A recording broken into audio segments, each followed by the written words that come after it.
What's good, YouTube? What is going on? What is good? Welcome to another edition, Friday Night Sports Talk, where we talk about all sports, but we're going to focus more on boxing today. And today, we got a special guest, as you see on the screen. We got my man right here out of Brooklyn, New York, my man Bruce Shu Shu Covington. What's going on, Shu Shu? What's going on, bro? Carrington, How you doing, my my man? bad there. I'm nervous. I'm not fighting or anything. You feel me? But what's good, Hey Shu man, Shu? hey man, listen, you only get one. Mess up my name another time, man. Me and you gonna need a couple rounds, man. I'm gonna put myself on mute. Hey, I told you, a Puerto Rican man. He tried to pull that, didn't he? I told you. Nah, man, it's all good. It's all good. But yo, I appreciate y'all for having me, man. You know what I mean? This is it's the night show, man. It's the night show. The Shushu show never ends. And we got the Shushu show on the night show right now. You know what I mean? So we're gonna have some fun with it, man. You already know. And my man Sock got us with the hookup here. Sock said he'd known you since he was like 6 or 7 years old. I don't know if he's capping or not. And I'm gonna let my man Sock kind of like take the lead on this because he's known you, for what is that, like 15 years now? So it's been almost 20.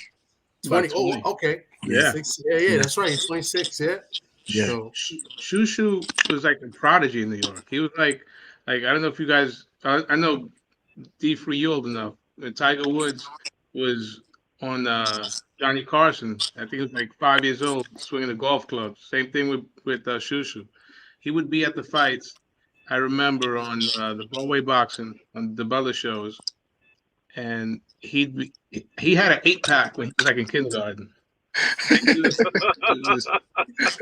And he's talking about, I got a fight coming up.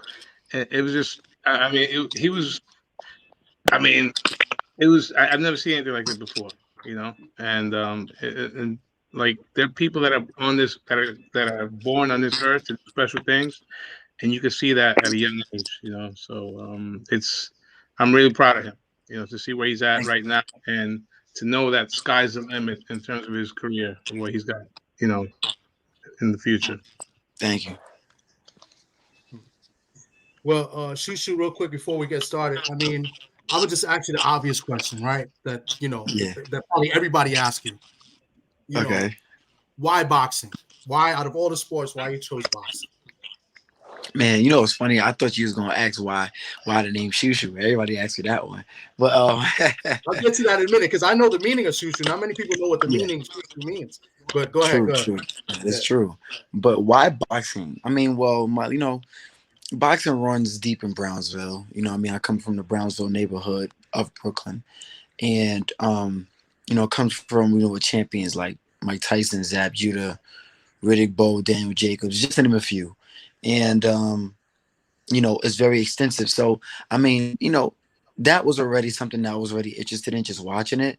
But I wouldn't say I took it up as wanting to have it be a profession of mine up until, I would say, once I stepped in the gym and really had my first sparring session. Like I really decided to box. Well, my dad put me in the gym because like kids used to try to like bully me in school and whatnot.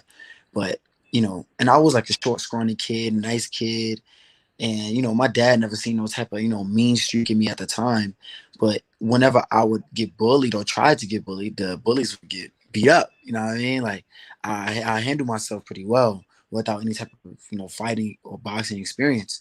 So he's like, dang, like mind you, they'd be 2 times my size sometimes. And we're like, dang, like, what the heck? My little Shushu doing his thing. He fighting back and defending himself, whatever.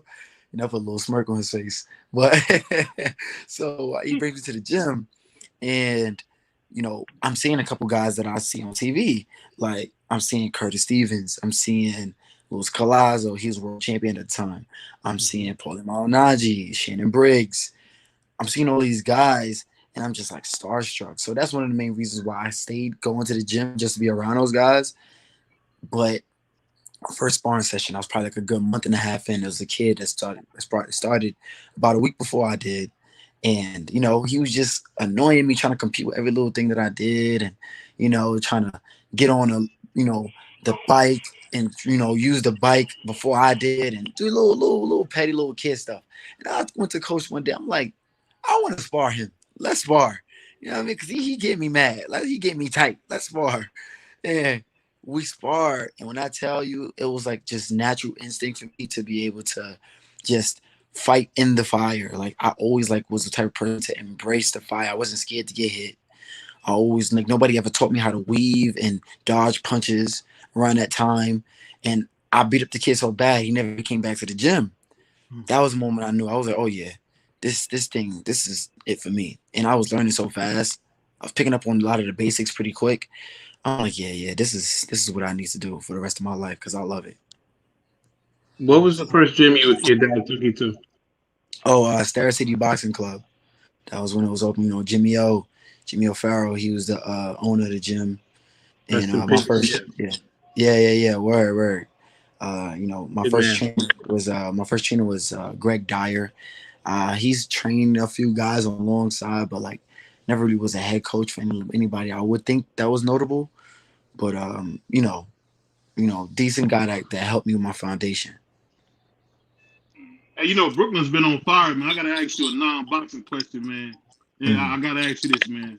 How good is Chef G, man? A lot of people Chef, don't know about Chef G.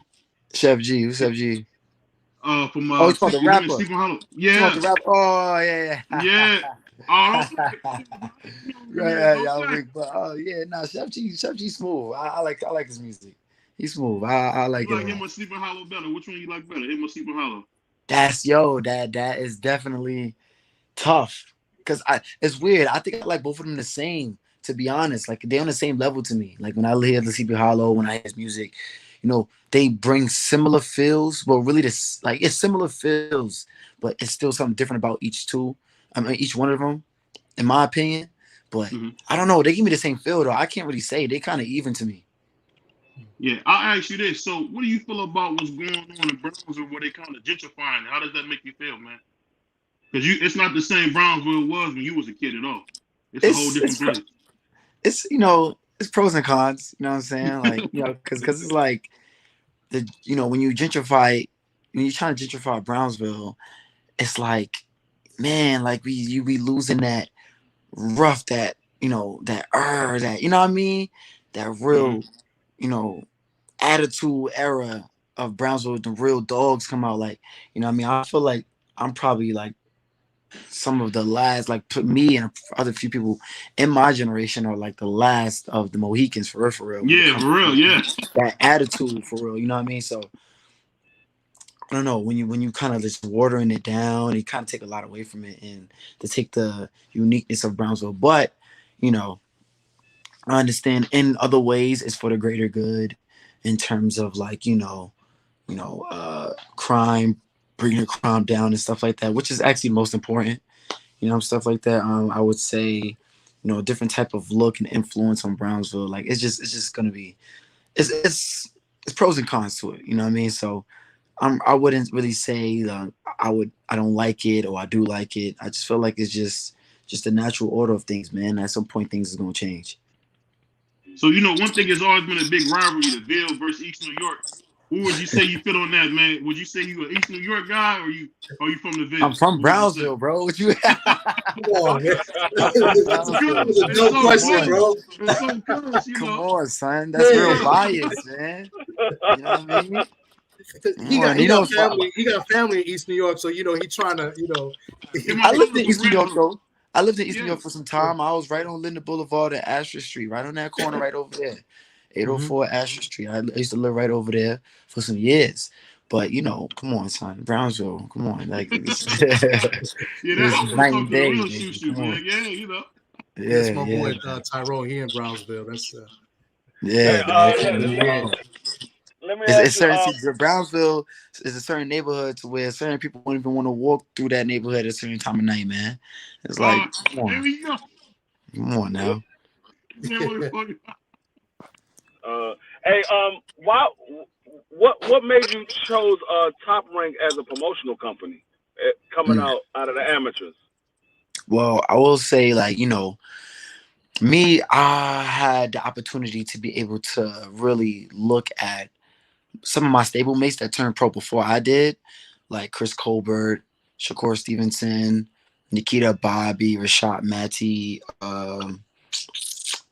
Who else? There's a few guys. There's a few guys that came up, with me or in the same gym as me, and I was just got a chance to just watch them grow, turn pro before I decided to turn pro. And I got to look at, Eve Richardson Hitchens is another name, and I got to look at like how everybody's like route was going and what in the different promotional companies and what the promotional companies had to offer, and what I'm saying, little things that they how they moved.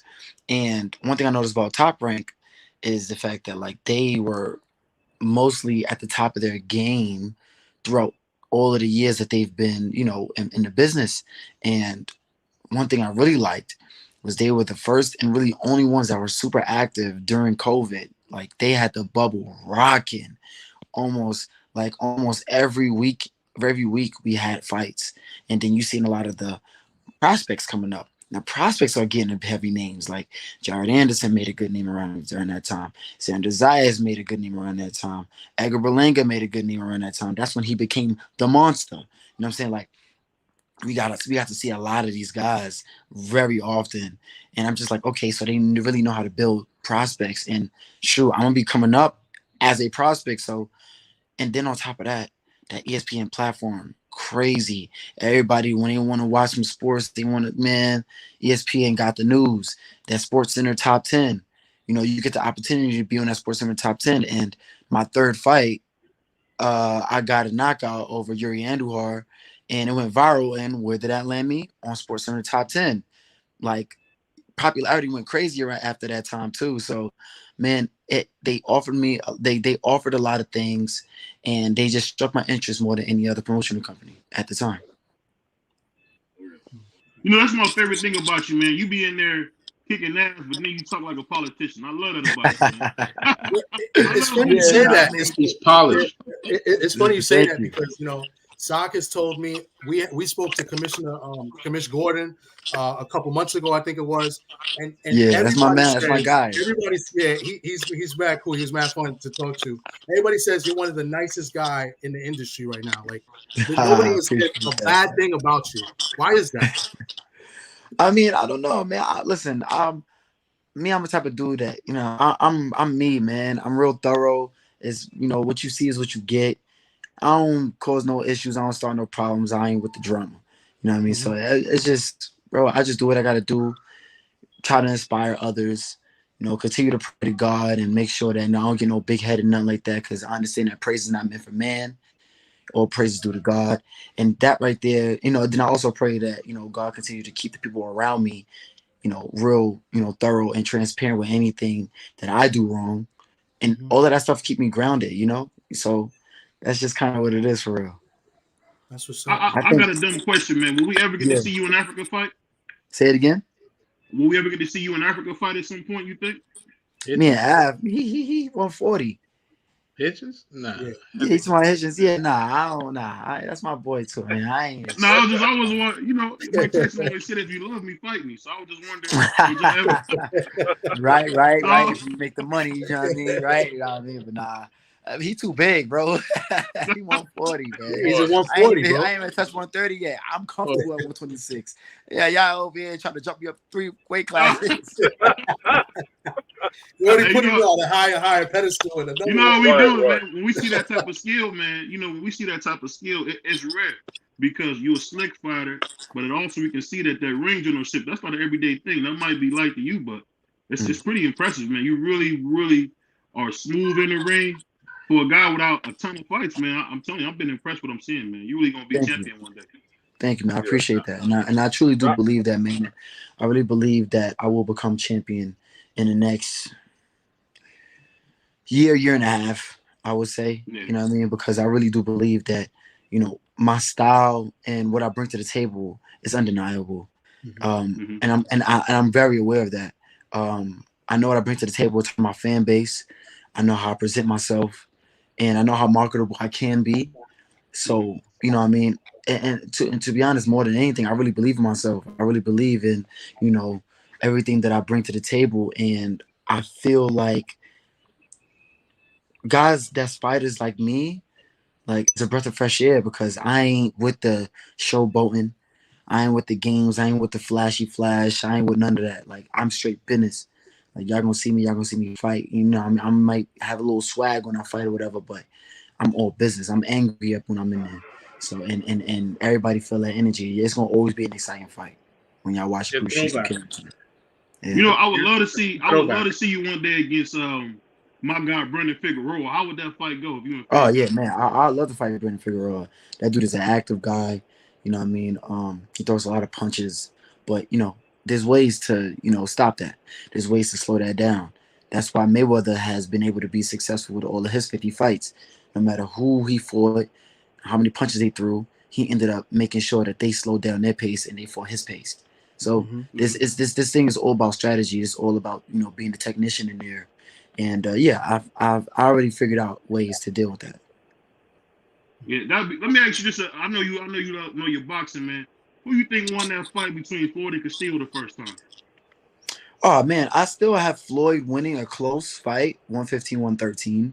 Oh, But yeah, no, I still have Floyd winning that close yeah. fight. Just cause like he was landing more of the effective eye-catching shots early on. Like he stole a lot of early rounds before Castillo was able to really start to put leather on Mayweather and make it a closer fight. But Mayweather took too many early rounds to where it was like, all right, like people forget it's round by round. It's not who gets beat up the worst. It's round by round, bro. You know what I mean? Like it's like Provodnikov and Timothy Bradley. Timothy Bradley got beat up worse that fight, but Provodnikov lost a lot of those rounds. You know what I'm saying? So that's how you got to kind of think about it and look at it when you're watching these fights. And Mayweather definitely won that fight. In my opinion, 115-113. The second fight, though, he made sure he put the nail in the coffin, though. Yeah.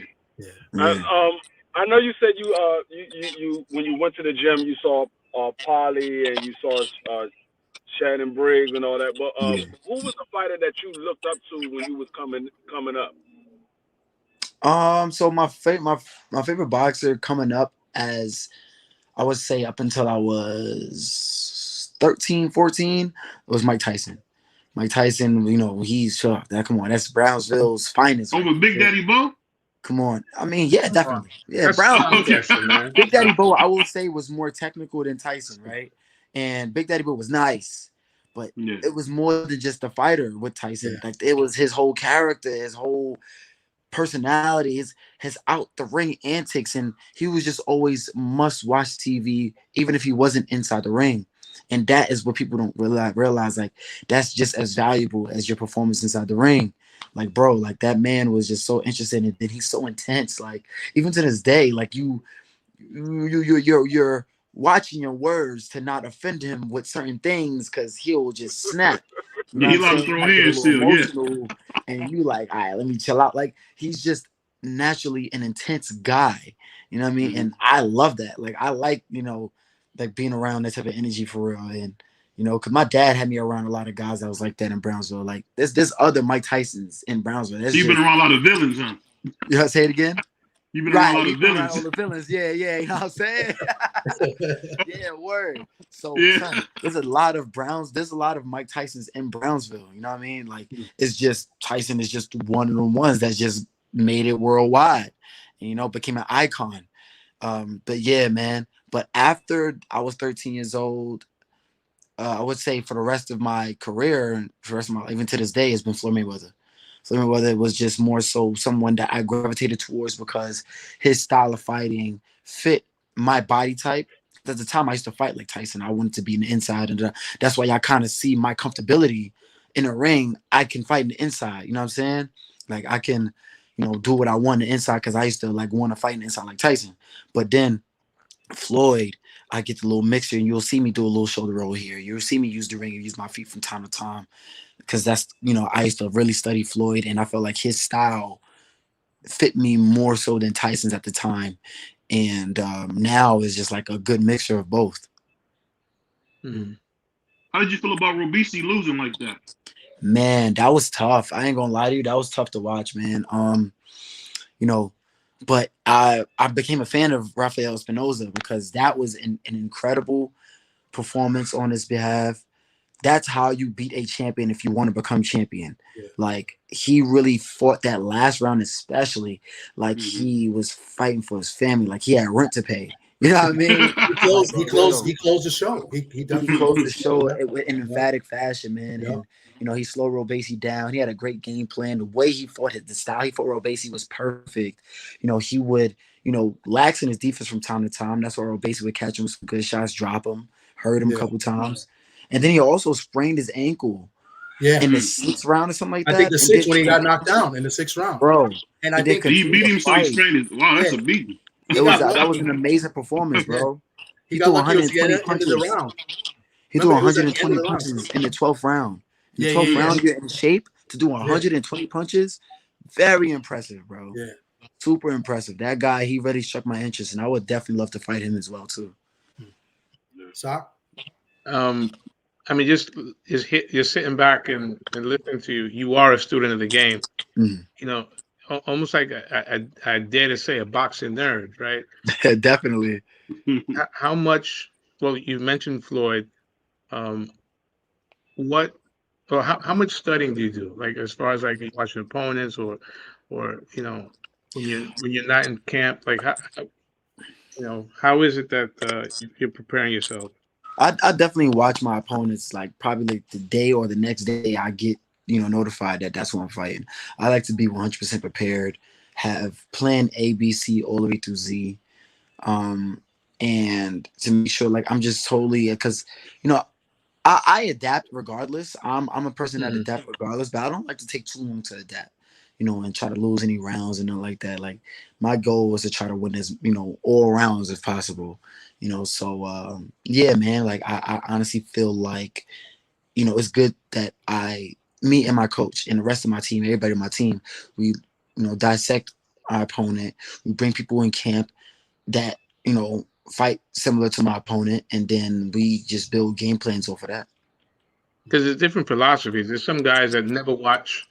I just leave it up to my coach.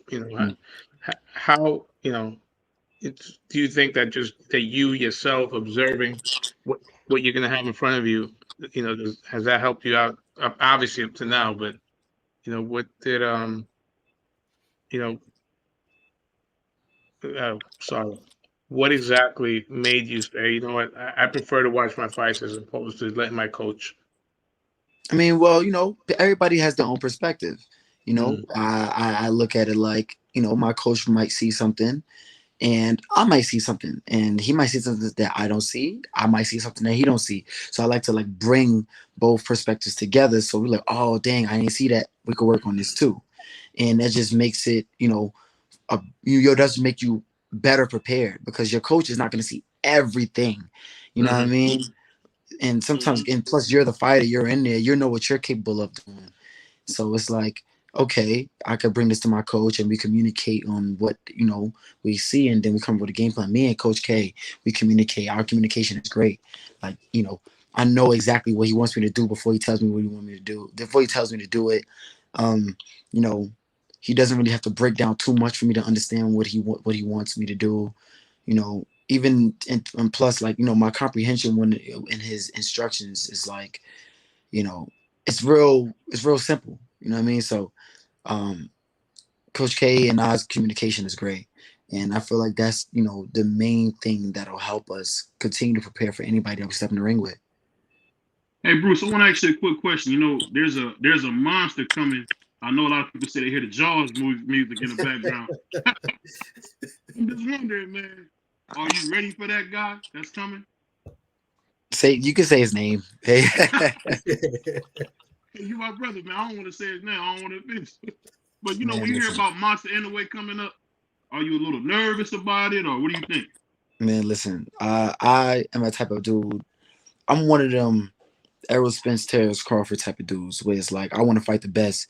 I believe in myself, and I just want to continue to show the world that I'm the best, and I want to fight and beat everybody, and and show everybody that I am who I say I am. So it's just one of them friendly matchups, to where alpha versus alpha type thing, and it's a respectable thing. No, I wouldn't say I'm nervous, but I would definitely be super excited to be in a ring with him. I know I'm ready. But granted, I understand, like, I only got 10 fights in. I got to build my marketability, blah, blah, blah. So I understand and respect the game. So I know it's going to be time, up until I, fight guys on that caliber. But me, I know what I bring to the table. And also, I study him as well, too. To be honest, I'm a fan of him in a way. I'm so much of a fan that I study every little thing about him. And I notice little habits that he has and that he has not changed. And fighting a guy like me would be very dangerous for him. Do you see the Mayweather in him? The Mayweather in him? Yeah. In terms of what? As far as, I would say, more like pretty more in effect of how he likes to mix it up.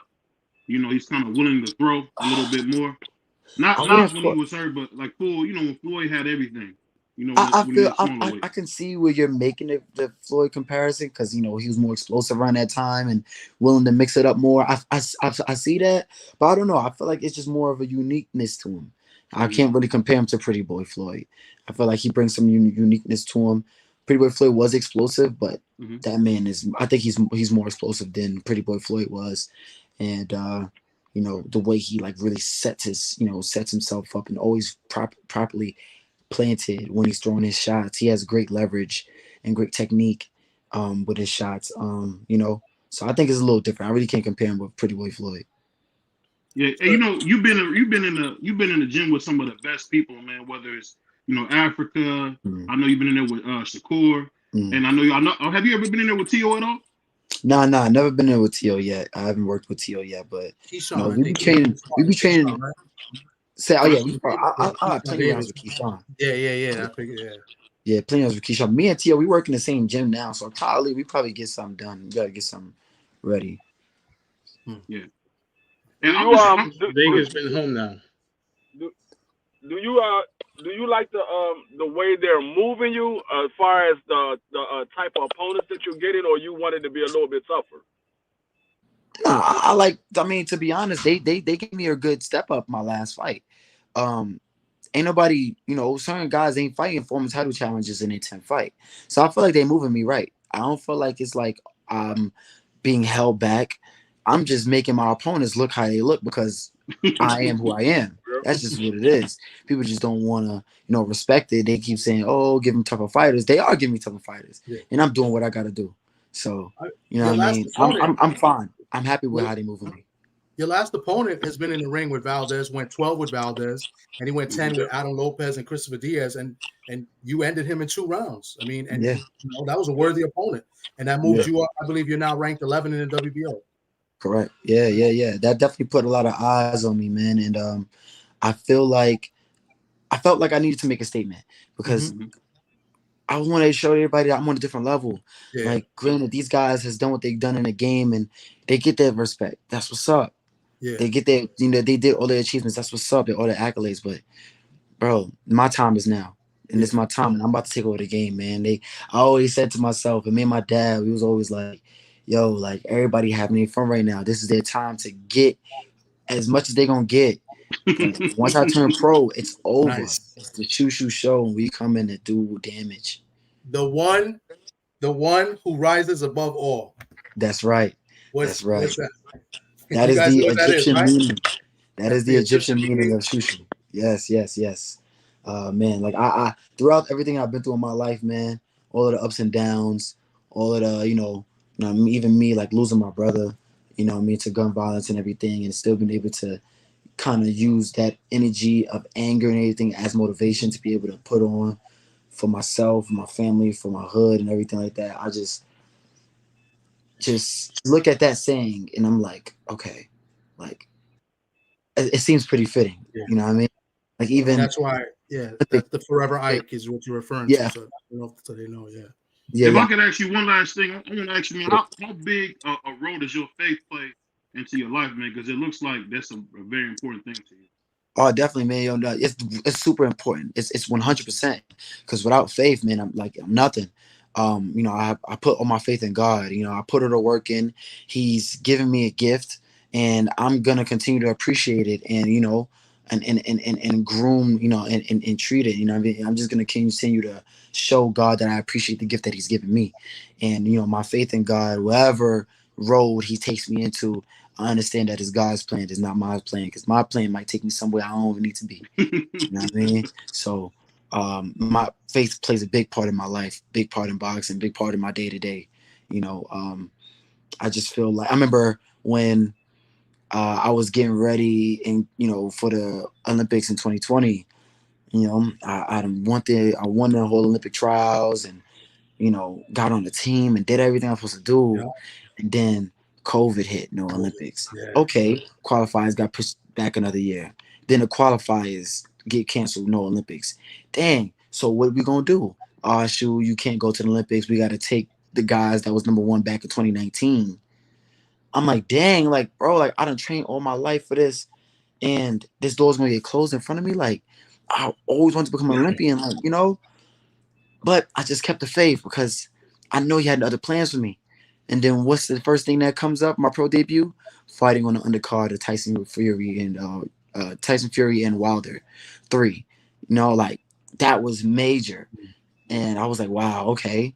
So I'm super glad that, you know, things happen the way they happen at the end of the day. Nice. I got one last thing for you. It's not really a question. I just want to say, I see you a real student of the game. You got a good head on your shoulders. Man, keep doing what you're doing. You got the whole TWT family behind you. We support you 100%, man. Keep doing what you're doing. Thank you. I appreciate y'all, man. I really do appreciate y'all for having me, man, for real. Yeah, hey, we appreciate you, man. Hey, and I want to send a shout out to my brother Sock, man. You know, he's black like me. He don't like to say it, but he's black too. I'm brown, actually. You know, whatever. You know how the Dominicans I'm brown myself. Hey, one quick thing before we hop off for here, man. You know, I just want everybody who gonna watch this, man. You guys can follow me on my Instagram, Bruce_Carrington. My Twitter is B_Carrington1. And you guys can. I really want y'all to tune in. Y'all on here too. I want y'all to tune in to my documentary. It's called Brownsville. Promote. Yes. Documentary. It's a 30-minute doc. It's called Brownsville Born. You guys can watch that on brownsvilleborn.com. It gives you, you know what I mean, a little backstory of what I've been through in my life, what I continue to fight through and everything like that, you know what I mean? And, you know what I mean? You guys might have to grab a box of tissues next to y'all, man. You know what I mean? I was about to beat that. That's my boy there. My boy, he's from Brownsville. His family's from Brownsville. He moved to Jersey now, but he's from Brownsville. And he just said, real humble person, can't wait what the future holds for Shushu. That's my man, Tyrone Weeks. Real good friend of mine, and he's out in Brownsville. Well, he was in Brownsville. His mom's at Real quick, I got one last thing. I don't know if I got anything. I don't know if it's okay with you. I want to ask. Jose Aguirre had a little video of you, like when you was, I believe he was like 6 or 7. You know who Jose Aguirre is? Is it okay to play a little bit of it right now? Like, I think it was pretty cool. Like, I mean, on fire. Can I on fire? Can I play a little bit right now? Aguirre was his last name though. Yeah. Aguirre is the last name, but his thing was like on fire. So is it okay? Jose on fire. Yeah. Can I play a little bit right now? It's okay. Yeah, for sure. Do your thing. All right. It's quick. All right, hold on, guys. This is pretty cool. At the Manhattan Center and back by popular demand, Shushu. And how you feeling today? I'm good. My birthday was Monday. No, I'm fighting Saturday. It's in the Bronx. I'm fighting the Junior Olympics. If I won that, I'm gonna go to the finals. Right. So how's training coming along for your fight on Saturday? The training is good. I got my jab on pack, with my slipping, my power. I'm gonna knock him out. Right. So, what does it mean to you to be able to represent in the Junior Olympics? Me to represent in the Junior Olympics. Yeah. How does it feel to you to represent? I think I'm gonna feel happy, you know. I'm going sometimes every time I fight, but sometimes I be shy to fight. I be scared a little, but when I go in the ring, I drop that, do my thing. So what you're saying is that when you're in the ring, you feel most comfortable. Yeah. So what can these people expect from you besides your jab? Besides my jab, well, I want them to expect to see more movement from my head, see my combinations, and I want them to see me knock them out. So how important? I'm gonna leave that. That was super dope. That was dope. And you could tell you was mad focused, even at a young age, and you was gonna get him out of there. That was your goal. Knock him out, bro. I think that was super dope, bro. Yo, man, y'all guys, man, y'all funny, dude. It's so cringe to watch my old videos, man. But my pops and Jose helped me get so comfortable in front of a camera and so comfortable doing interviews and talking the way I'm able to talk now, to where it's like, yo, it's like now when I'm talking and it's like I'm just talking to you guys like I'm in my living room or my bedroom, you know what I mean? It's just like a day-to-day thing to me. Yeah, but Jose, man, like he was one of the first guys to really put me on the scene. Like I was the only, like, you know, little dude on boxingscene.com around that time, and it really pushed me, you know, to new heights, and, you know, little early promotion and popularity coming up in Brownsville and whatnot, and Brooklyn as a whole, to be honest. It kind of jump-started me in a positive way. So I just, you know, took that experience and took that and rolled with it, you know, throughout my whole amateur career and now to my professional career. Nice. I was gonna get the one with you with the Mike Tyson tattoo. Yeah, word. Hey, I don't know. Hey, I don't know if this is to be true, man, but I heard the ladies be on you, man. I heard they be on you, man. I listen. I don't know about on any of that, man. I'm an engaged man. You know what I mean? I'm engaged. I don't care about no lady but my lady. You know what I mean? Yeah. But I will say that Mike Tyson interview, though, that Mike Tyson tattoo, that was a better interview than the one you just put up. I wish you did put that one up. I should have picked that one. You should have put that one up. Yeah, man. But yeah, guys, you know what I mean? Yeah, man, I want to kind of, you know, thank y'all for putting me on the show. And I really appreciate y'all. You know, Sock, I appreciate you for hitting me up and get me in tune, everybody, man. And hopefully we can do this again. Absolutely. Thank you. Appreciate you donating the time. And go ahead, Sock. My fault. I'm sorry. No, I was just say appreciate your time. As a parent myself, hearing you talk about your dad and plus the relationship I have with my father is just heartwarming. You know? And if the world had a better relationship with their father, it'd be a much better world, man. Definitely, Yeah. I agree. Yeah, it's cool, bro. Like I said, sky's the limit. Sky's the limit. Yeah. Thank you. Shushu, I appreciate you, man, and I appreciate your time you gave to us, man. I look forward to seeing you again. You was mad humble, mad cool. I met you first time, and you was mad cool, dude, like a regular person, and that's why I appreciate you, and that's why I respect and love you, and I wish you nothing but the best. Hopefully, I see you soon, and thanks again, bro. Is there a date coming up? A projected date, February, March? Something in February for sure. Cool. I'm hoping it's February 16th. We'll see. Yes, because I'll be there. I'll put them promos up. Yeah, already, you know. Right, y'all stay tuned. I appreciate y'all. Right. Thank you. All right, God bless, man. God bless. All right, man. That was what a good brother. Man. What a good brother, man. Real good. Yeah. Real quick before we continue with our thing, but Geeko, Sock. Yes. The plug. Thank you very much. My man Sock, you know, hooked it up. You know, he's got a good relationship with a lot of these dudes. And, you know, Sock's a nice guy, no matter what BVO says, you know what I'm saying? So I just want to just openly thank you. Thanks to Socrates Palmer, my man, you know, one of my best friends in the world. You know what I'm saying? He's black and he's Dominican. All right, BVO? El Negro. And I appreciate Sock. You guys can go ahead and we could, you know, continue. But that was dope. Yeah, man. You know, he's genuine. You know, you know, I think he's very transparent. It is, you know, you get what you get, and he said he was going to come through, man of his word, and you know, he appeared on the show, man. And like I said, not because he was just on the show. I really think, you know, next time we have him on, you know, and I mean, in the future, we're going to refer to him as champ. You know, I think he's going to have a really, really bright future and a great career. Yeah. You know, shout out to you, Sock, man, because when you in the community doing stuff for kids, man, it's a very hard thing. You don't get a lot of love for it. But those kids remember that, man. You know, a lot of the kids call me Uncle Buck. I'm telling you, man, salute to you doing that, man, because you don't know what you're doing, how that affected somebody's life, man. And it's good to hear that, man. Because, you know, hey, as black brothers, man, we always do this. So it's always good to see you carrying on that tradition, man. Like Whitney said, children are the future, right? For sure. But Yeah, now we hey, go ahead. Dub Right Side, that documentary is tonight. Yeah. The documentary is tonight. Hey, I gotta ask you this, Sock, man. And I haven't got to talk to my brother, man, in a minute. So what's going on with this whole Devin Haney Tank thing? Who do you think is gonna win that fight if they do fight? I don't know. I mean, it's. I mean, right now, I mean, Devin Haney.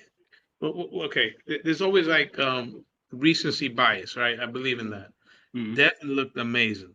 I mean, the way he handled Regis Prograis. I mean, he looked like the second coming of Sugar Ray Leonard. Oh my God! You know, it Real was. quick, I'm sorry, I'm going to cut you off. I apologize dearly because I didn't acknowledge the chat. I was watching the chat. I saw all you guys. I really appreciate everybody that came through, whether it was BBO's channel, my channel, or D Free's channel. I appreciate it. I wanted to, extend this to D Free and BBO because this, BBO is a little, funny dude, but I like BBO. He's funny. He's entertaining. I like BBO. D Free's been on many times. I consider him a brother as well. And, you know what I'm saying? I wanted to spread this out as much as possible because I really do believe that Shushu's going to be a future star. And I just want to acknowledge everybody in the chat. If, I know I didn't shout you guys out, but I saw you and I love you and I appreciate you guys coming through and checking this out. So, y'all guys can go ahead. I wanted to do it because I usually, shout out the chat and I didn't get to do it. So. Well, Tom, you from the Bronx, and we know you can't read. I mean, wow. That's a lot to ask, brother. Wow. Go ahead, Sock. I cut you. My bad, bro. Go ahead, my brother. Yeah, I mean, Devin looked amazing. A couple of weeks ago, he was dominant. But I don't think Regis is Tank. And however, I mean, Tank is whoever's got the leverage, right? I don't think that Devin Haney gets in the ring with Tank without some sort of stipulation. They were the first ones to make a big deal of the rehydration. Devin supposedly weighed 160 something pounds when he fought Regis. I can't see that happening if he fights Tank. So little things like that could play an advantage. If they fought tomorrow, I mean, I like Tank. I still do. I think Tank has that one factor. That could change a fight that he's losing. For 33 minutes. He's got that one deciding factor. So I'm still going with Tank. I think that's a fair point. Even though Devin kind of had a soft touch versus Regis, I did like what I seen. And the thing I could say, he looked like a natural 140 pounder. I mean, he looked great, man. He filled that frame out. That's something that I always wanted. I said, will Devin ever fill that frame? It looks like he really should be going to welterweight, man. He looked pretty big. But to see him fill that frame out, man, the boxing was on point. The ring generalship was there. Only thing I ask you, Sock, is this. Do you think that power will be enough to keep Tank off him? That's the big question. Speed is power, and when fast hands are coming at you, that gets you a little gun shy, And the shot that you saw, I forget, what was it, the third or fourth round that Regis went down? I mean, that I don't think Regis saw that coming. So speed is power. And I think it seems like he could take well, he didn't get touched, but I think he'd be able to take a better shot, because the legs would be more under him without the weight drain that he had at 135. So, he's getting better every day, So Sock, let me ask you this, man. Let me add something to that. I think another thing, I agree with what Sock said, but you got to add the confidence. I think Haney's confidence is an all-time high, and I think that helps him. And that's why, like in the past, if you asked me 6 months ago, I probably would favor Tank. But now I gotta favor Haney because I gotta add what you just said, and I gotta add the confidence as well. Haney's confidence is an all-time high, and I think that matters. I think that matters going into your fight because I think it matters because he's aware, he knows what he's going up against, and I think that will make him even more prepared and being prepared in a fight versus Tank. And I would definitely favor Haney over Tank, especially if it's at 140. How much money we got on that? He needed that type of win. How much money we got on that? We'll talk about it when it happens. I got you. Yeah. You 0 for 1 in bets against me, so you 0 for 1 in bets against me. My Seahawks beat your Browns, so I'm 1-0 against you. he needed that type of win to legitimize himself, because a lot of people, including myself, I don't think he deserved that Lomachenko win, but he needed that type of dominant win against a legit world champion, So, yeah, I mean, Devin right now, like his stock is high. We'll speak about that stock because a lot of people have been out here with these crazy takes as if that wasn't stolen from Lomachenko. I want to know what you think about that. Oh my! Well, you already know what Sock thinks. I never heard it. I never heard what he heard. He just said it. Well, I thought Loma did enough to win. But look, a lot. I don't think Devin won that fight, but that's neither here nor there. It's like it happened, all right, and Devin's moved on, and he had a dominant performance his next time out. It's are they going to fight again? Maybe not. I don't know if Loma will be able to go to 140. No, he could barely be 135. Yeah, yeah.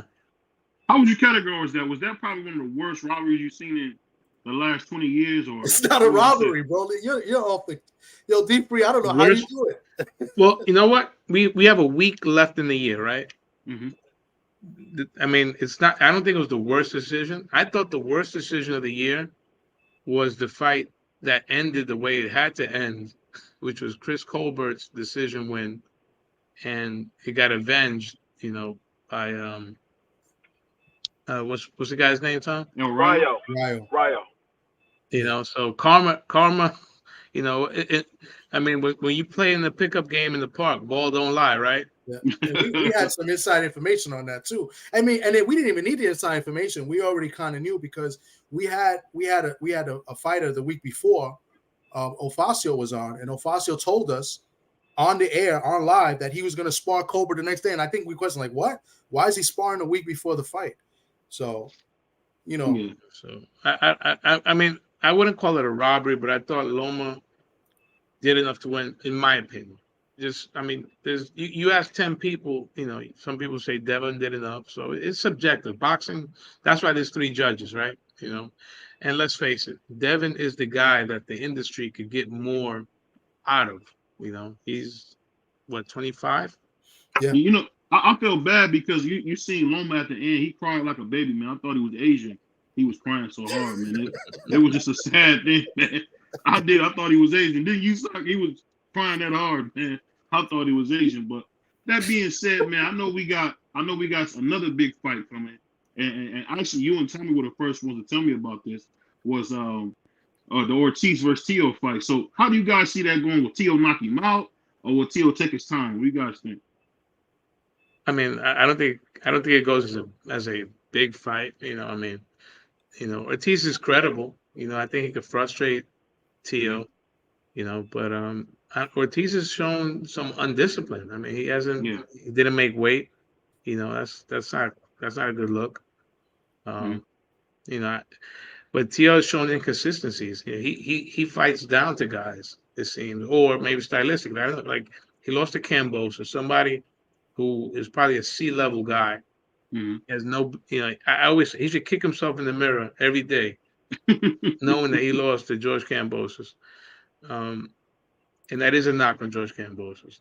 Mm-hmm. And then he was life and death with Sando Martin. So if Tio's not motivated, he could have another bad night. So it's I think it's all on Teofimo. So that being said, how come we don't hear Devin calling out Tio, the guy who's already at 140? Why is he calling the guy way down at 135 and take? Why won't he fight a guy in his weight class? It's a good question. I think, he has history with both of them. This generation, they do more fighting on the internet than the actual ring, so sometimes it's easy to call out a fight that, that's hard to be made, and you can always be the guy that's saying, hey, I'm the one calling for the fight, so maybe that's why. Him and Teofimo, they were barking at each other about 2 years ago on the zone. You talking about when Tio checked him in that hallway or wherever they was at? I remember that. Was that like on the Ryan Garcia fight or something? They were in the crowd. Right? Yeah, I think something like that. Yeah. You know, the thing that was so crazy was they would argue with each other like that and not make the fight. That kind of was a little disappointing, man. Because, you know, usually when you talk like that, you know, when you had Tio saying you don't want to do it, and then we don't get the fight, it's just like, it's a little disappointing, man. It was almost like some wrestling type stuff. Or as my grandmother would call it, wrestling. That's what it kind of felt like. Well, I'm going to add somebody else up to the panel, Dub Rightside, real quick, and then go on. D-Free, you want to add anything to it? What's up, Dub Rightside? Hey, salute to the panel, man. Salute there, all my family on the panel, man. Much love and respect. Thank you. Yeah. Sorry, I couldn't get you in on the question, and we were kind of like going in it, and then BVO was asking one question, so you know. Well, you know, BVO gonna dominate. He gonna take the panel over and then start talking about black people. So it is what it is. He was like Melo. The ball didn't move. You gotta shoot it, baby. It's crazy because Melo one of my favorite players. He's one of my favorite players, but that a black hole, BVO.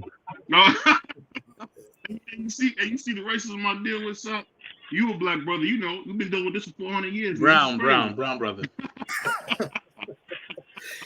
Yeah, man. But, right side, strong side. Right, Tom? Where's that from? Remember the Titans. That's it. Yeah. Strong side. My favorite part was when you said, "This your team or your daddy's team?" What the fuck? You remember he said that? What he said that? Oh yeah, in the beginning before they got on the bus. When they were about to get on the bus, when they was yeah. Now I remember, yeah. I only seen the movie like 100 times, like, but anyway, I mean, let's go into. I mean, I know we're talking about February, but let's go to tomorrow. Tomorrow's the big card. Like Andy said, the big fights. The sun will come out. Damn, Sock. Let's get it. You know, and let's talk about tomorrow's fights. Before you get to that, I wanted to ask you guys. Me and Free gonna be interviewing Elvis Tolbert tomorrow. I don't know if you guys want to get on there. It's gonna be around 1:00. Who? Elvis Tolbert was Regis Progray's strength and conditioning coach. So I was the one who was talking to Devin Haney and Bill. Mm-hmm. So just to get, if you guys are interested, let me know, and I want to give you guys a favor back by having you on there with him. I appreciate it. I think the fights start around that time because it's a big card. It's a lot of fights that televising. At what time does it start? I think it starts around 12 or 1:00. It start earlier than that. It started like 10 Eastern time. Oh shit! So yeah, no, it started at 12 Eastern. It started at 12 Eastern. Oh, it's 12. It's 12. Okay. Yeah. Not the main card. I'm talking about the other fights as well, not just the main card. I'm talking about the other fights as well. I don't know about the other fights. I think the main card started at 12. Yeah, the main card. Philip Herkovich fights at, I believe it's 12:15 is the first fight, and Philip Herkovich is the first fight. But I think he opens up the main card. I think there are other fights that happen before that fight that's going to be on that card that'll happen earlier in the day. Oh, you talking about that Frank Sanchez fight? Yeah, Frank said you're right about it. It's gonna be like 10:00. You're right about that because Frank Sanchez is fighting on the prelims. You know, we just watch boxing. So. That's the main card. That's the main card. All of those heavyweights are the main card. He talking about before the bell. Before the bell. Okay. All of the heavyweights is the main card. Is Ja Opalet? Is he on the main card? And is I don't even know the other two brothers' name, and I can't call their name, but I don't think they on the main card. So I think there will be fights before it, but I think the main card does start at 12. Yeah. Okay. All of those guys that you saw at the press conference, they all part of the main card. Okay. Bibble's part of the main card too. I mean, he's not fighting. Bibble is like the Bibble on the main card. Yeah, Bibble's on the main card. That cruiserweight, he's on the main card.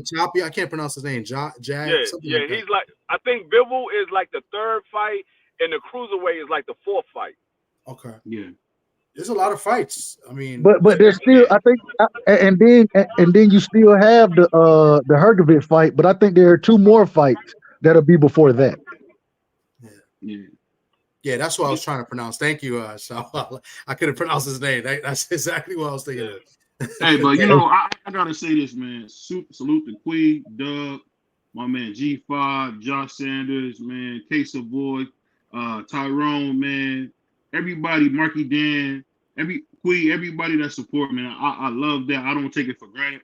You know, being a consecrated is not easy.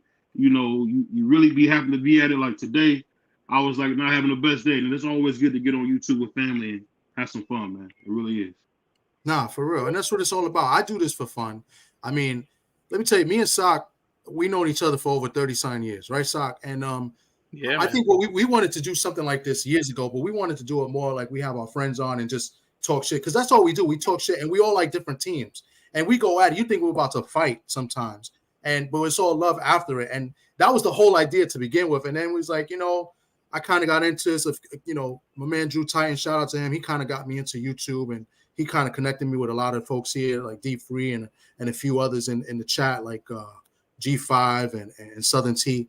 You know what I'm saying? And we said, let's do it. Let's do something. And boom, it is. It's a hobby. You know what I'm saying? I like this. It's fun. We're here to talk. We talk boxing. We talk sports. We talk football. We talk, we talk our ish, and we have fun with it. So, I mean, it's not here to like, I know we go on and we roast each other and shit like that, but it's all fun. It's all love. Nobody want to fight anybody or take it serious. Do this for fun, man. But we know Hey, real quick, go ahead. I wanted to ask my brother Soccer a question. So this is my first time really getting to speak to the brother. You know what I'm saying? And shout out to you. Appreciate you doing everything you're doing for the sport of boxing. You know what I'm saying? I'm not real familiar with this, so I want to ask, what's your background as far as boxing go? How do you know these fighters? What do you do for the sport? What's your background, if you don't mind me asking? Well, I'm a fan, and first and foremost, lifelong fan. My resume in 5 seconds, as far as boxing, I used to write for a website called boxingtalk.com back in 2003. I was a guy. I would go to the fights, give the results, interviewed a lot of fighters. I've been part of a radio show called Ring Talk with Pedro Fernandez for about 15 years now. And just been lucky enough to be around some pretty cool people. As far as like a profession on the inside, I've gotten, before that I did some publicity work for some fighters. I worked with a couple of middleweights, Giovanni Lorenzo, who had fought for a world title. I was a PR person for him. Joan Guzman, I served as an interpreter for him. There he goes right there. Oh, wow. Right on. The interns are on point today. I figured, I knew he was going to get to Joan Guzman. I had it on deck. That's, and I would say the last about 10 years, I've been on the inside working with fighters as a strength and conditioning coach. So just always been around the game. I loved it. Well, man, shout out to you. Oh, go ahead.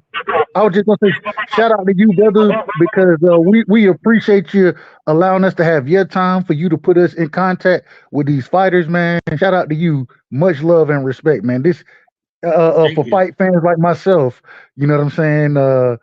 I told everybody up on the panel right now. I was like, bro, y'all interviewing Shushu, I'm gonna be there, nigga. I'm about all of that. I love Shushu, you know what I'm saying? So much love and respect for you giving us these opportunities. Yeah, I mean, let me add something, because Sock is very humble and he's a nice guy. Sock is also a strength and conditioning coach as well. He works with some fighters out here in the Bronx. He's got a couple fighters, couple prospects. We had interviewed a few weeks ago. He was in the big fight, Maelo Villarreal. He works with him. We had a fight 2 weeks ago in Ofacio Falcon, who's a prospect who, well, we'll talk about that later because we might have him on next week, who may be fighting soon, and we'll probably promote that. Falcon can fight. Falcon can fight. Yeah, and he's the Sock's been in the gyms, and that's how he meets these guys. And he wrote, for the website, and he's done a lot of interviews, man. And I know Sock is a very humble dude, so I gotta kind of praise him up a little bit more. You know what I'm saying? So go ahead, Sock. And don't forget, Sock's a black man too. Yeah, and Sock, he has backup. Look at Sock doing 41. Lord have mercy.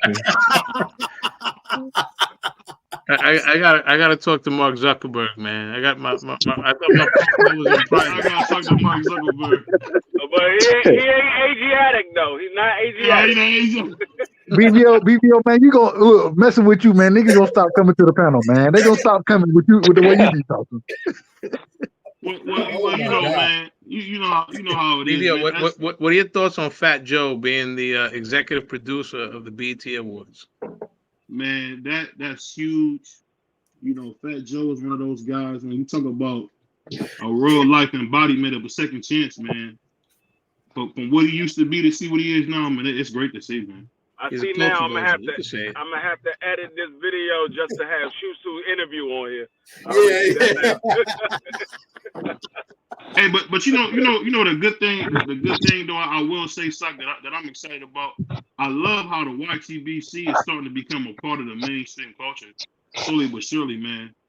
Like it's exciting, man, because they got to come to us now, and you helping us facilitate that interview, man. I can't say enough about you, man.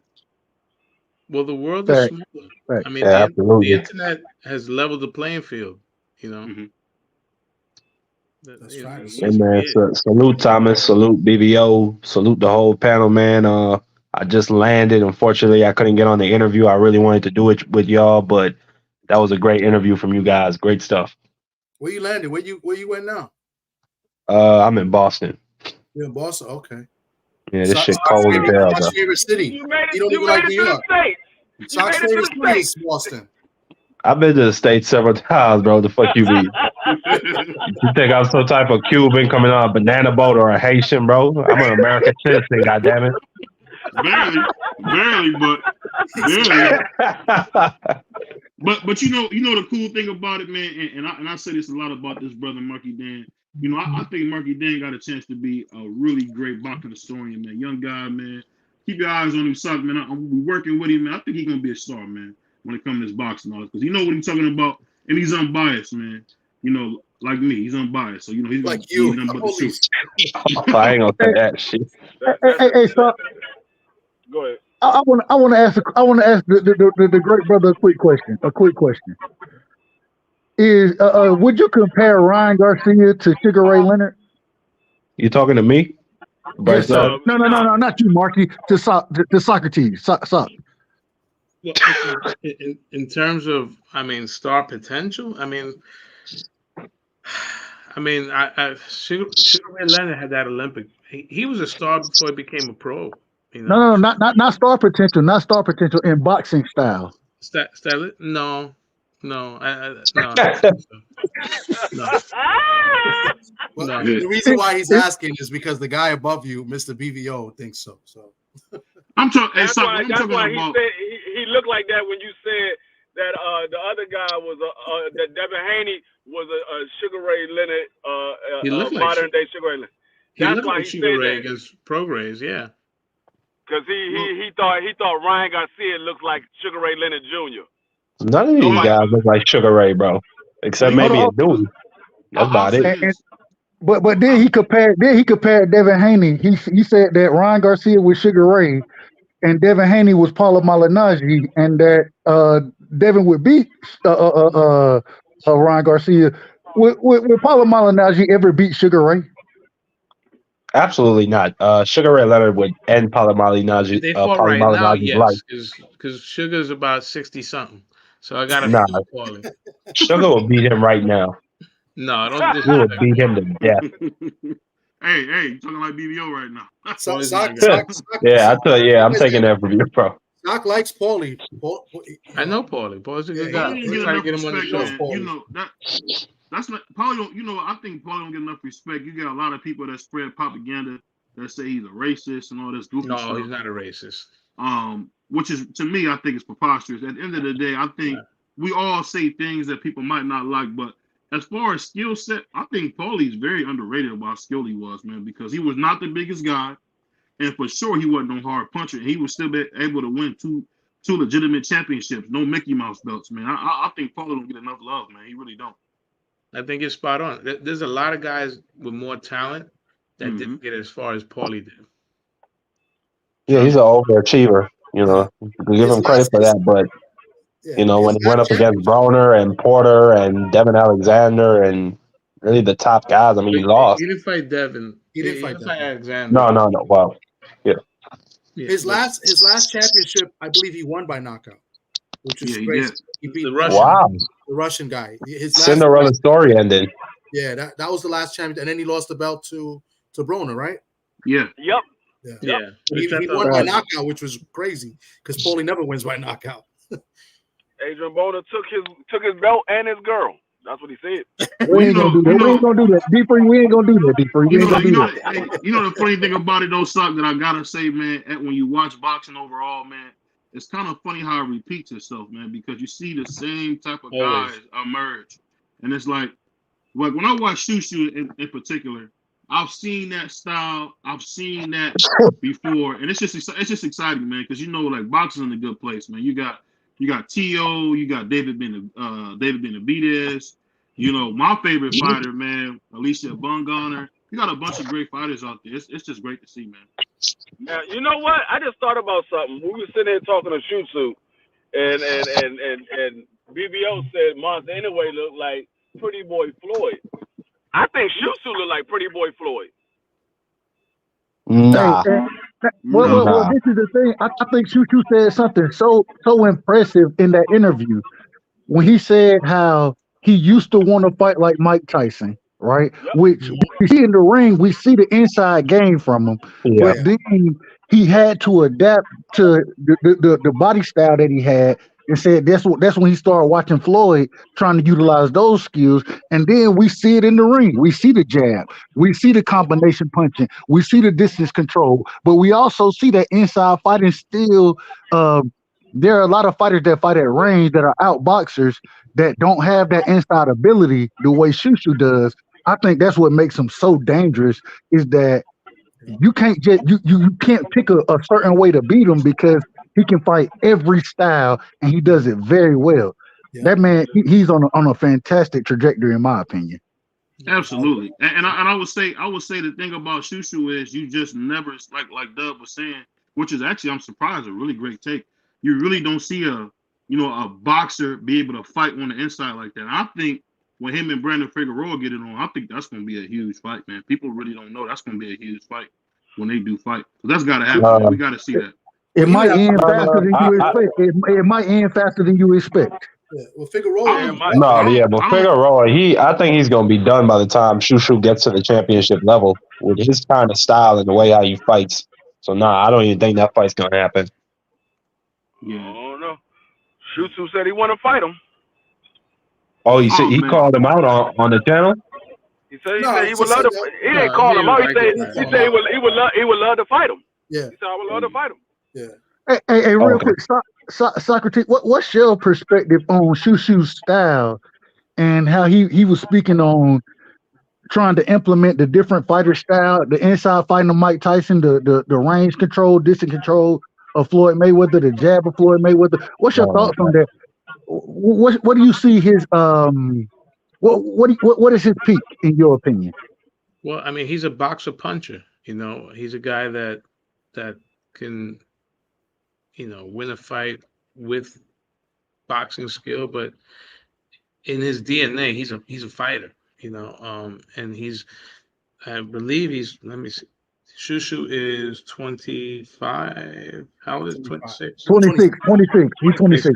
So he's in the peak of his physical strength. So now he's got that man strength now he's working with. So he's not afraid to fight on the inside. And like I said, it's in his DNA.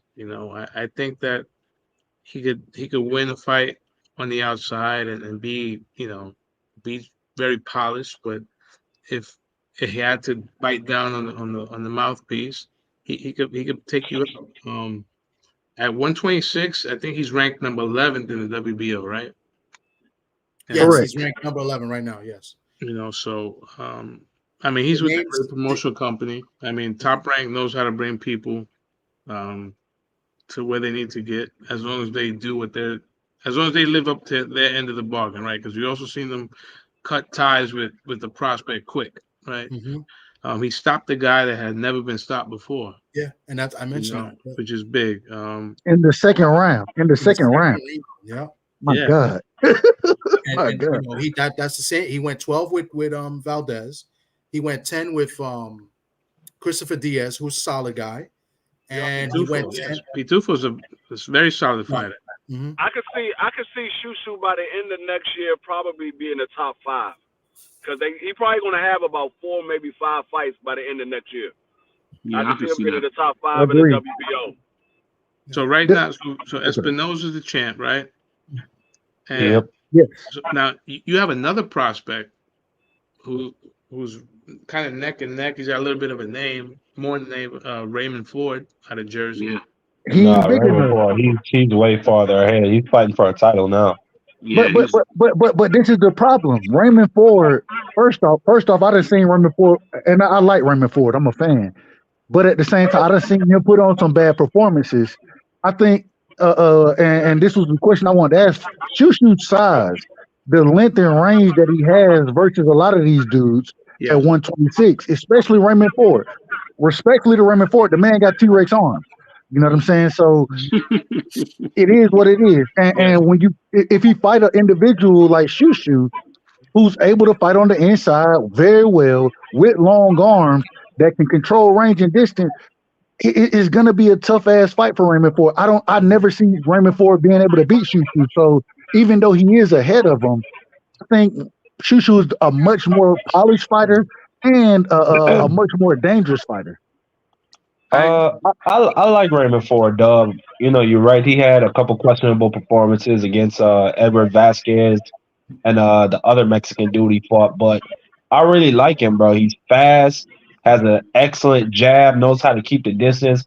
The problem I have with him, and you can see it in that Edward Vasquez fight, is that when he's not sapping his opponent's confidence, he starts to lose a little confidence himself. And he has an issue with adversity. So this next fight coming up for the vacant title, I'm excited to see what it's gonna look like. A fight between him and Shu Shu. It's like you said, Shu Shu seems to like adversity. He seems to like to be in dog fights and stuff like that. So he flourishes in adversity. Yeah. Shu Shu flourishes in adversity. Like respect the Raymond Ford though. I like Raymond Ford. I would say the only thing that about it is you just wonder when he get in there with those guys, he can maybe take a punch. How would that affect it? You know, because I don't think he's been in there. Shushu, I don't think Shushu got a chance to be in there with like a big puncher yet. So I want to see how his chin is once he gets clipped, because I think that'll let you know what kind of fighter we got. I mean, the chin is the last line of defense, right? You know. Yeah. You know. So we're gonna find out now. The one thing, like Dub had said, he fills out. You know, I think when it comes to fight night, he's easily up to 140. You know, so Ray Ford is smaller. I'm looking at the rankings. I mean, maybe a guy. I mean, Mauricio Lara, who might be on the way out. They have can I cut? My bad. No, it's okay. No, I was gonna say, but Sock just said it for me because I don't have it in front of me. Sock does, but yeah, they still haven't ranked 05. I thought he was 4, but he'll beat him, but he'll break his mouth, man. Nah, he'll brutalize Shu Shu. You got to give Shu Shu a couple more years, and you got to age Mauricio Lara out a little bit. You can't put him in there with him. Mauricio Lara can fight, but he can't outbox that man. No, he's not gonna try. But he can hit. But Shu Shu gets caught with punches. Gets caught with punches on the right side. He get caught by Mauricio Lara. He only get caught with punches when he want to take that chance.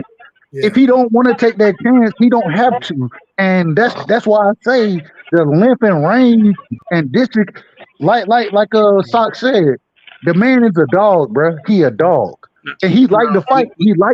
But at the same time, he can control the ring and box an individual like Mauricio Lara, bro. I mean, it is what it is. Well, when he come in on that night against Lara, he better know what he want to do right side. He better be sure about it. I'm sure he will know. Oh, my bad. I don't mean to cut you off. Go ahead, Sock. You're good. I was speaking out of turn, but a fight that could be made just from the top ranked family umbrella, whatever. Maybe Joet Gonzalez. You know, He'll That's- fuck Joet Gonzalez up. He'll fuck Joet Gonzalez up, bro. He really would. but Joet has been in there. Nah, but Joet gonna Nah, force. Joet can fight, Dub. I mean, I agree. Joet I gonna agree. force He him can into fight. some bad I position. agree the man can fight, but he can only fight going one way. And when you can only fight He'd be a going good one test. way, It'd be a good No, test. this is the thing. It's not about who he can beat. It's about getting him the matchups so he can move up. He Agreed. he could possibly beat him, but we just trying to get him the matchup so he can move up. I agree with that. It's a good name, right? And Joet's been there with the best fighters in the division. Yeah. His L's are only against top ranked guys. Yeah. In the pun, I mean, he lost to Shakur. What was most recent was the Dog Bay fight was questionable in my opinion. I thought that was that could have gone either way. Yeah, that was a questionable fight. So I mean, I'm assuming in February he'll probably be maybe a little softer touch if he comes back in February, but I would say by the summer, a guy with a name like Joet Gonzalez could be in the future. Yeah, I could see that because Joel Gonzalez, he's on his way out. So I could see them trying to put him in there with a prospect that they want to move up. Exactly. So I could see that happening. Oh, now he a gatekeeper. Now he a gatekeeper. No, I mean, if you look at Joel Gonzalez, I'm joking. I mean, he's pretty much on his way out. I think Joel Gonzalez is in his 30s now. He is about 35, 36. Yeah, he has to be. No, 36? No. I think he's about up 30. there. Because he was older than Tank in the amateurs, and Tank is 29 now. Yeah. I think he's like 34. I he might be 32, 33, something like that. I don't think he's 36. No, But yeah, I don't know. He got some people over there. Okay, He got some people over there with top rank because he keeps getting all these big shots and getting main event spots on cards and fighting for titles and shit. But he's only lost to he lost to Shakur and Navarrete. I mean, he's not losing to me and you. I mean, he's getting put in with top guys. But even in those top fights, he exciting. He an exciting fighter. So you're gonna put him in the ring, bro. You're gonna put him. Yeah, in the he's ring. like a BBO. He's like a Yaki Lopez. He's somebody. He's never win, but it's exciting every time you see him step in that ring. Yaki Lopez, throwback man. Wow. Yeah, man. That's why he's the historian, Marky Dan. Matthew Shah Muhammad and him. Yeah, we watched that fight on the channel, bro. That's one of my favorite light heavyweight fights of all time. If I had a time machine, I would love to see Saad. I would love to see Saad Muhammad versus Baturbiev, man. Salute to the Queen, Nick J, man. Salute to the Queen. That would be crazy, man. Yeah, that is a crazy fight. So could you imagine that Baturbiev versus Saad Muhammad? That would be. I wish I had a time machine to see that fight. That would be the best lightweight fight ever. That would be crazy. Because Baturbiev would have Saad on the place, and then Saad, he would just recover and come back at that. It'll be a toe-to-toe war all 15 rounds. Hold on. Now that I have all of y'all here, Shock and Thomas can vouch for what I said. Yo, tell out. Wait. I gotta correct you, City, because you do this every week. It's Sock. You say Shock like it's Shocky Foster. It's Sock.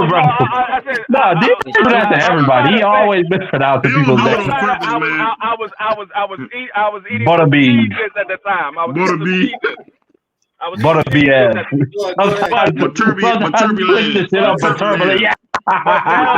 Now that I have all of y'all here, and y'all was on the panel when we interviewed Arthur's trainer, did he or did he not say Arthur do not know who David Benavidez is? Yep.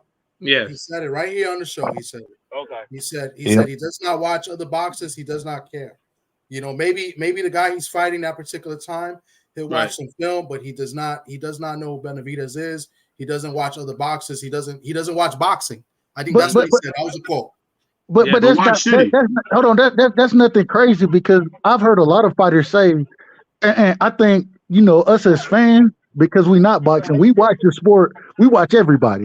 Whereas a lot of these fighters, they focusing on their craft You know what I'm saying? They're not really worried about other fighters. They're not even paying attention to other fighters. They paying attention to what's in front of them. So I don't think that's something too far fetched. Yeah. I don't think it's too far fetched. It's not uncommon. Yeah. You know, I think the thing stuff that always get me is Beterbiev is being robbed of getting the opportunity to show his greatness, man. Because I think he might be one of the best lightweights to ever touch the ring. And I feel like heavyweight. Light heavyweight. I had a deep free moment. My bad. I mean, if he beats Bivol, he's in the conversation. You know, if he washes Bivol, like, but the thing is, I mean, his biggest enemy is the calendar. You know, he's 40. Yeah. You know, he doesn't have any bad habits. You know, from what I understand, his lifestyle is training, his religion, family, and training. That's it. Very Spartan lifestyle. He from the same place that Khabib or Khabib is from, respectfully. I think it's Kazakhstan, I believe, but I could be wrong. He came up fighting in the streets, Dub. He was breaking people up. No, I ain't saying. I'm saying where he's from. I ain't saying exact. You know, that's all I'm saying. But I'm just letting you know how they get down in Dagestan. That's all. But I wanted to ask Sock, man. If it came down to if that fight happened for undisputed, right? Beterbiev versus Bivol, who do you have winning that fight? I think if it happens within the year, I got Beterbiev, but the longer it you know, I got to favor Bivol. You know, I'm not sure if Bivol has the punching power to keep Beterbiev off of him. No. I could see Bivol winning the first 4 or 5 rounds, but is he going to have enough to keep that dude, you know, at bay? Yeah, but his feet though, that's the thing. To cut. His feet. Oh, let him finish. I got it done. What? My bad. Beterbiev is cut in the last couple of fights. That's a factor too, and like his age. All things even, who I think is Beterbiev. If they fought same age, you know, no advantage, I would pick Beterbiev.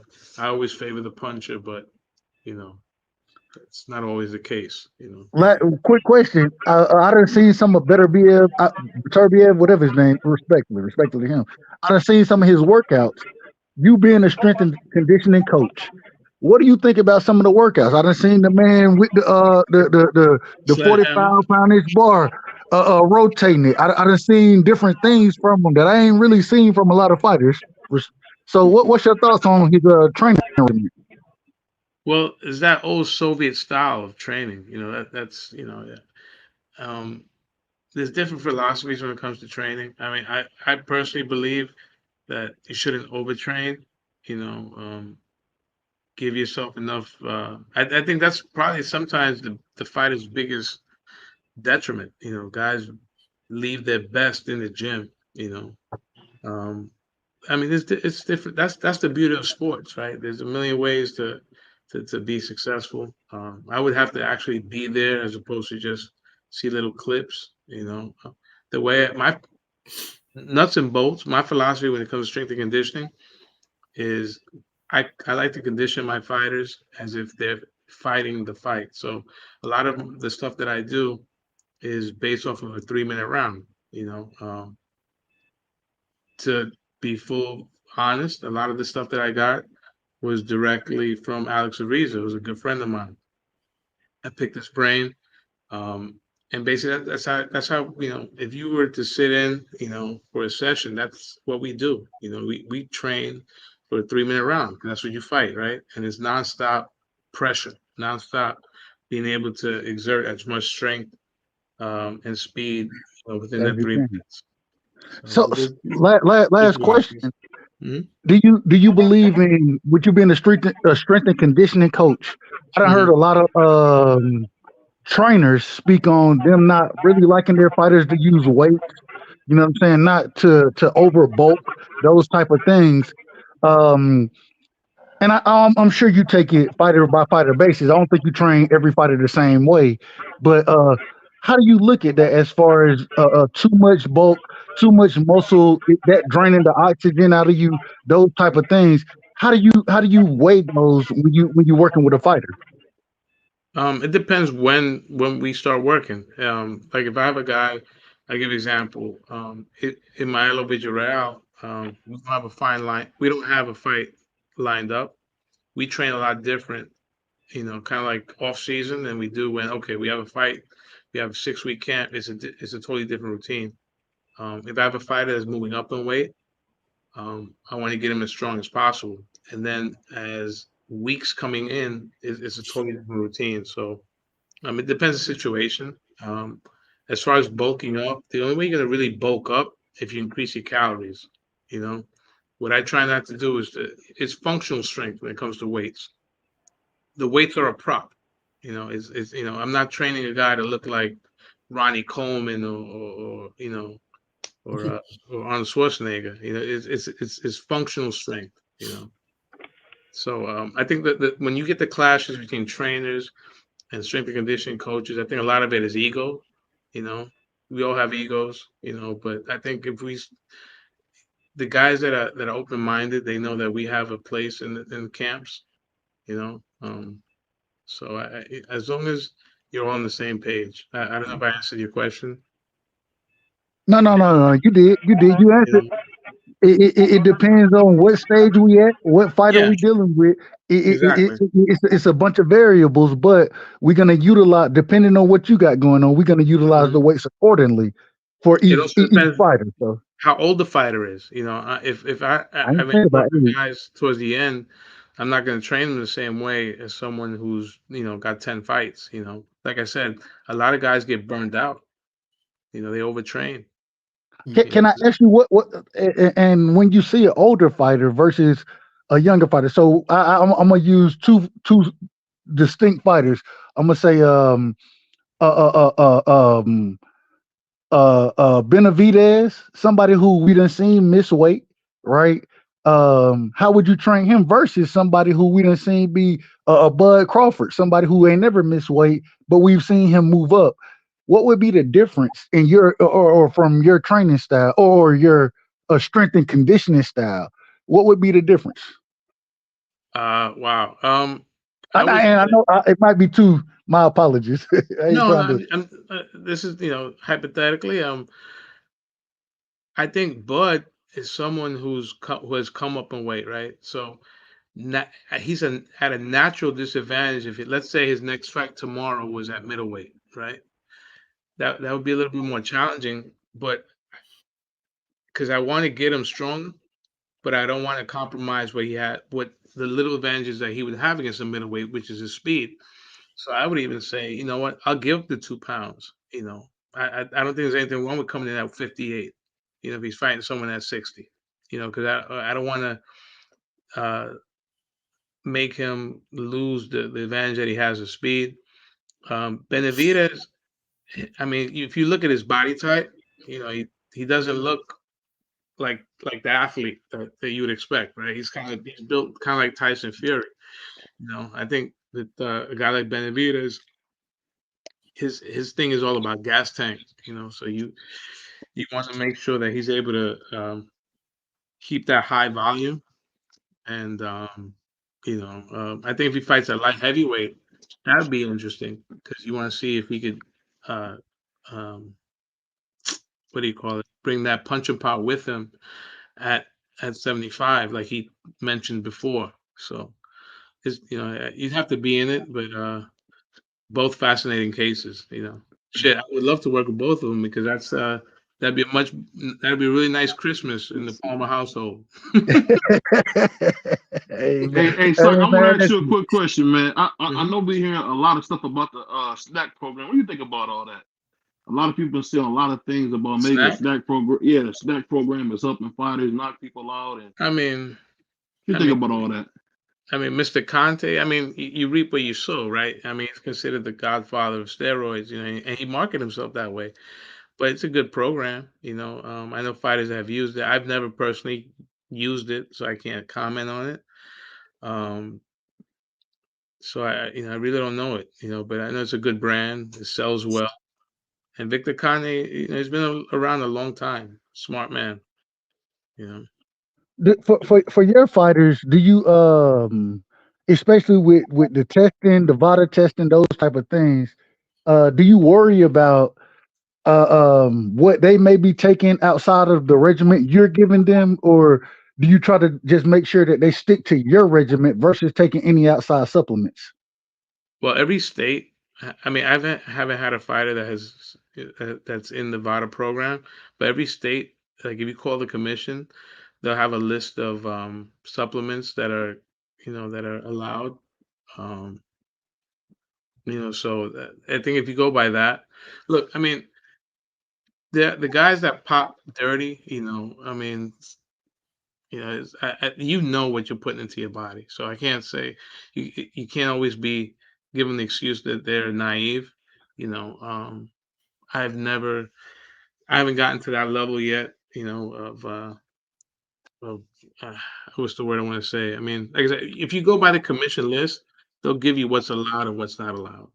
And I Even think if they fine. even if they ate like tainted beef by accident, you wouldn't say, So what if they like would have ate like tainted beef or something? Like, I hear people talk about Tainted meat? clenbuterol. Yeah, like is that really a thing? Can you really get like a substance from the wrong type of meat? Well, in the case with Canelo, if that's what you're referring to, I remember there was some soccer players that said that. I mean, in general, Yeah, half the soccer team tested positive for clenbuterol. So go ahead, my apologies. If you're not eating organic beef, you're ingesting some sort of steroid, I would say. I mean, and it's expensive to eat organically. Grass-fed beef. So they want an extra $2 to put it saying grass fed on the top. So guys, because we've been on for a minute and we didn't really talk about tomorrow. So I mean, what do you guys think? With the matchup tomorrow, what fights you guys are looking forward to? You guys see it as you think the favorites are going to win? Do you see any upsets happening? Like, give me a rundown of what you guys think, or let's pick a fight and let's talk about squad. That's all I can say. I think one fight I'm looking forward to, Thomas, is actually Big Baby Miller versus Daniel Dubois. I want to see what's going to happen. But Big Baby Miller, I actually like him. I've been watching a couple of his fights. He has a good mauling inside style, but he's coming in well over 300 pounds. So 333. I don't know how his stamina is going to look. 335. Yeah. So right side Thomas. 335. My bad. Right side Thomas. You could bet he's going to be coming for a knockout early. So I'm excited to see it. I'm gonna tell you this because we were talking about this earlier on T's show. The last 6 fights, Big Baby Miller has been weighing 304 and higher. The highest he's ever been is 341. Now he only went the distance once since he's been over 300 pounds, and that was a 10 rounder, I believe. It might have been a 12 round, but it was a 10 round. But on that Lucas Brown fight. That was that Lucas Brown fight. Hold on, but D-Free, look who he been fighting. The last fight I saw from Big Baby, the man was respectfully. I say this respectfully. Yeah. The man was fighting some fat white dude. I ain't never heard of the man. I ain't never heard of this dude. Lucas Brown ain't a bad fighter. No, I ain't talking about Lucas Brown. I give Lucas Brown credit. I give him credit. Yeah. No, that's the only notable name that's on his resume is Lucas Brown. But he doesn't really pop, Miller. Miller is not a guy that will knock you out, though. That's what's crazy. He doesn't really have power like that. But he'll lay on you. He'll put his weight on you, and next thing you know, your leg's gone, and then he able to kind of put hands on you a little bit better. Yeah, because I mean, if you look at his resume, he got 27 fights and he only has 22 knockouts. So he can get the guys out of there, but I kind of worry about the weight because Dubois he got what 21 fights with 18 knockouts. He got 2 losses. He's been knocked out twice in both those losses. But that's the problem. Oh, go ahead, D-Free. No, I was saying, but the thing is, Daniel Dubois, he has a confidence problem. Like, if he doesn't believe what he's doing is working, he tends to lose his confidence in a fight, and he ends up getting beat up. Yeah, that's for sure. But you know what? I gotta say this about Big Baby. It ain't just confidence though. In general, one at a time. I think in general, I think when it comes to Big Baby, I think he's not the most talented, and I think sometimes because of his mouth, we get confused that he can really fight. But I mean, this dude had didn't he have 4 or 5 drug tests go bad? I mean, yep, 2 in the sport of kickboxing. Yeah, I mean, so it's just like he's a known cheater. But I will give him credit though, man. The thing about it is, I seen the man. He accepted his shahada and stuff. So I'm hoping that changes him a little bit. But the brother, I really think is just a good talker. He gonna get beat up, man. I've seen him getting beat up by that. Well, but he's from New York. He's from New York, right, BBO? Yeah, he's from New York. Yeah, but the problem is we didn't Shannon the Cannon Briggs. But we didn't see Daniel Dubois. We done seen this man gas in fights. You know what I'm saying? We know if he don't stop you early in the fight, a lot of times he's struggling to fight. And just to be real with you, I don't think he's the greatest boxer. He ain't got just great boxing skills. I ain't saying Big Baby dude, but what I will say is that if I think it goes one or two ways. I think either Daniel Dubois got to get him out there. He got to get Big Baby out early. If you don't get him out early, I think that Big Baby gonna lay on him, lean on him, put his weight on him, wear him down, make him gas, and then Big Baby gonna stop him somewhere in the 9th or 10th round. Those are the only 2 options I see in the fight. Yeah, and you're right side, because Daniel Dubois, all he really has is that right hand. His jab is garbage, trash. Yeah. He got a hell of a body shot, though. He got a hell of a body shot. Yeah, he'll make you throw up. Did he get a raw deal against Usyk? Yeah, he did. That was a legal shot. That was a legal shot. Yep, it was right on the waistline. That shit pissed me off so bad. We were about to have the first ever Grenadian heavyweight champion. Puerto Rican ref. He was robbed. He was going to lose the next fight, though, man. It wasn't like he was going to win the next fight. It is what it is. Buster Douglas achieved history. That's on his name forever. Yeah, that's true. It was because of a Puerto Rican ref, right, BVO? Yep. No, I didn't know the ref was even Puerto Rican. But hey, let me ask you this, right, son. He's a Puerto Rican. It all makes sense now. Yeah. But honestly, I know we will never know. But I think Usyk would have got up if the ref would have counted. I think no, he wasn't getting up. He was out of it. I think he's milking it. Yeah, I think he was milking it. Okay, even then, he was getting stopped. The way how he went down, no, absolutely not, bro. He was out of it. An Academy Award for that?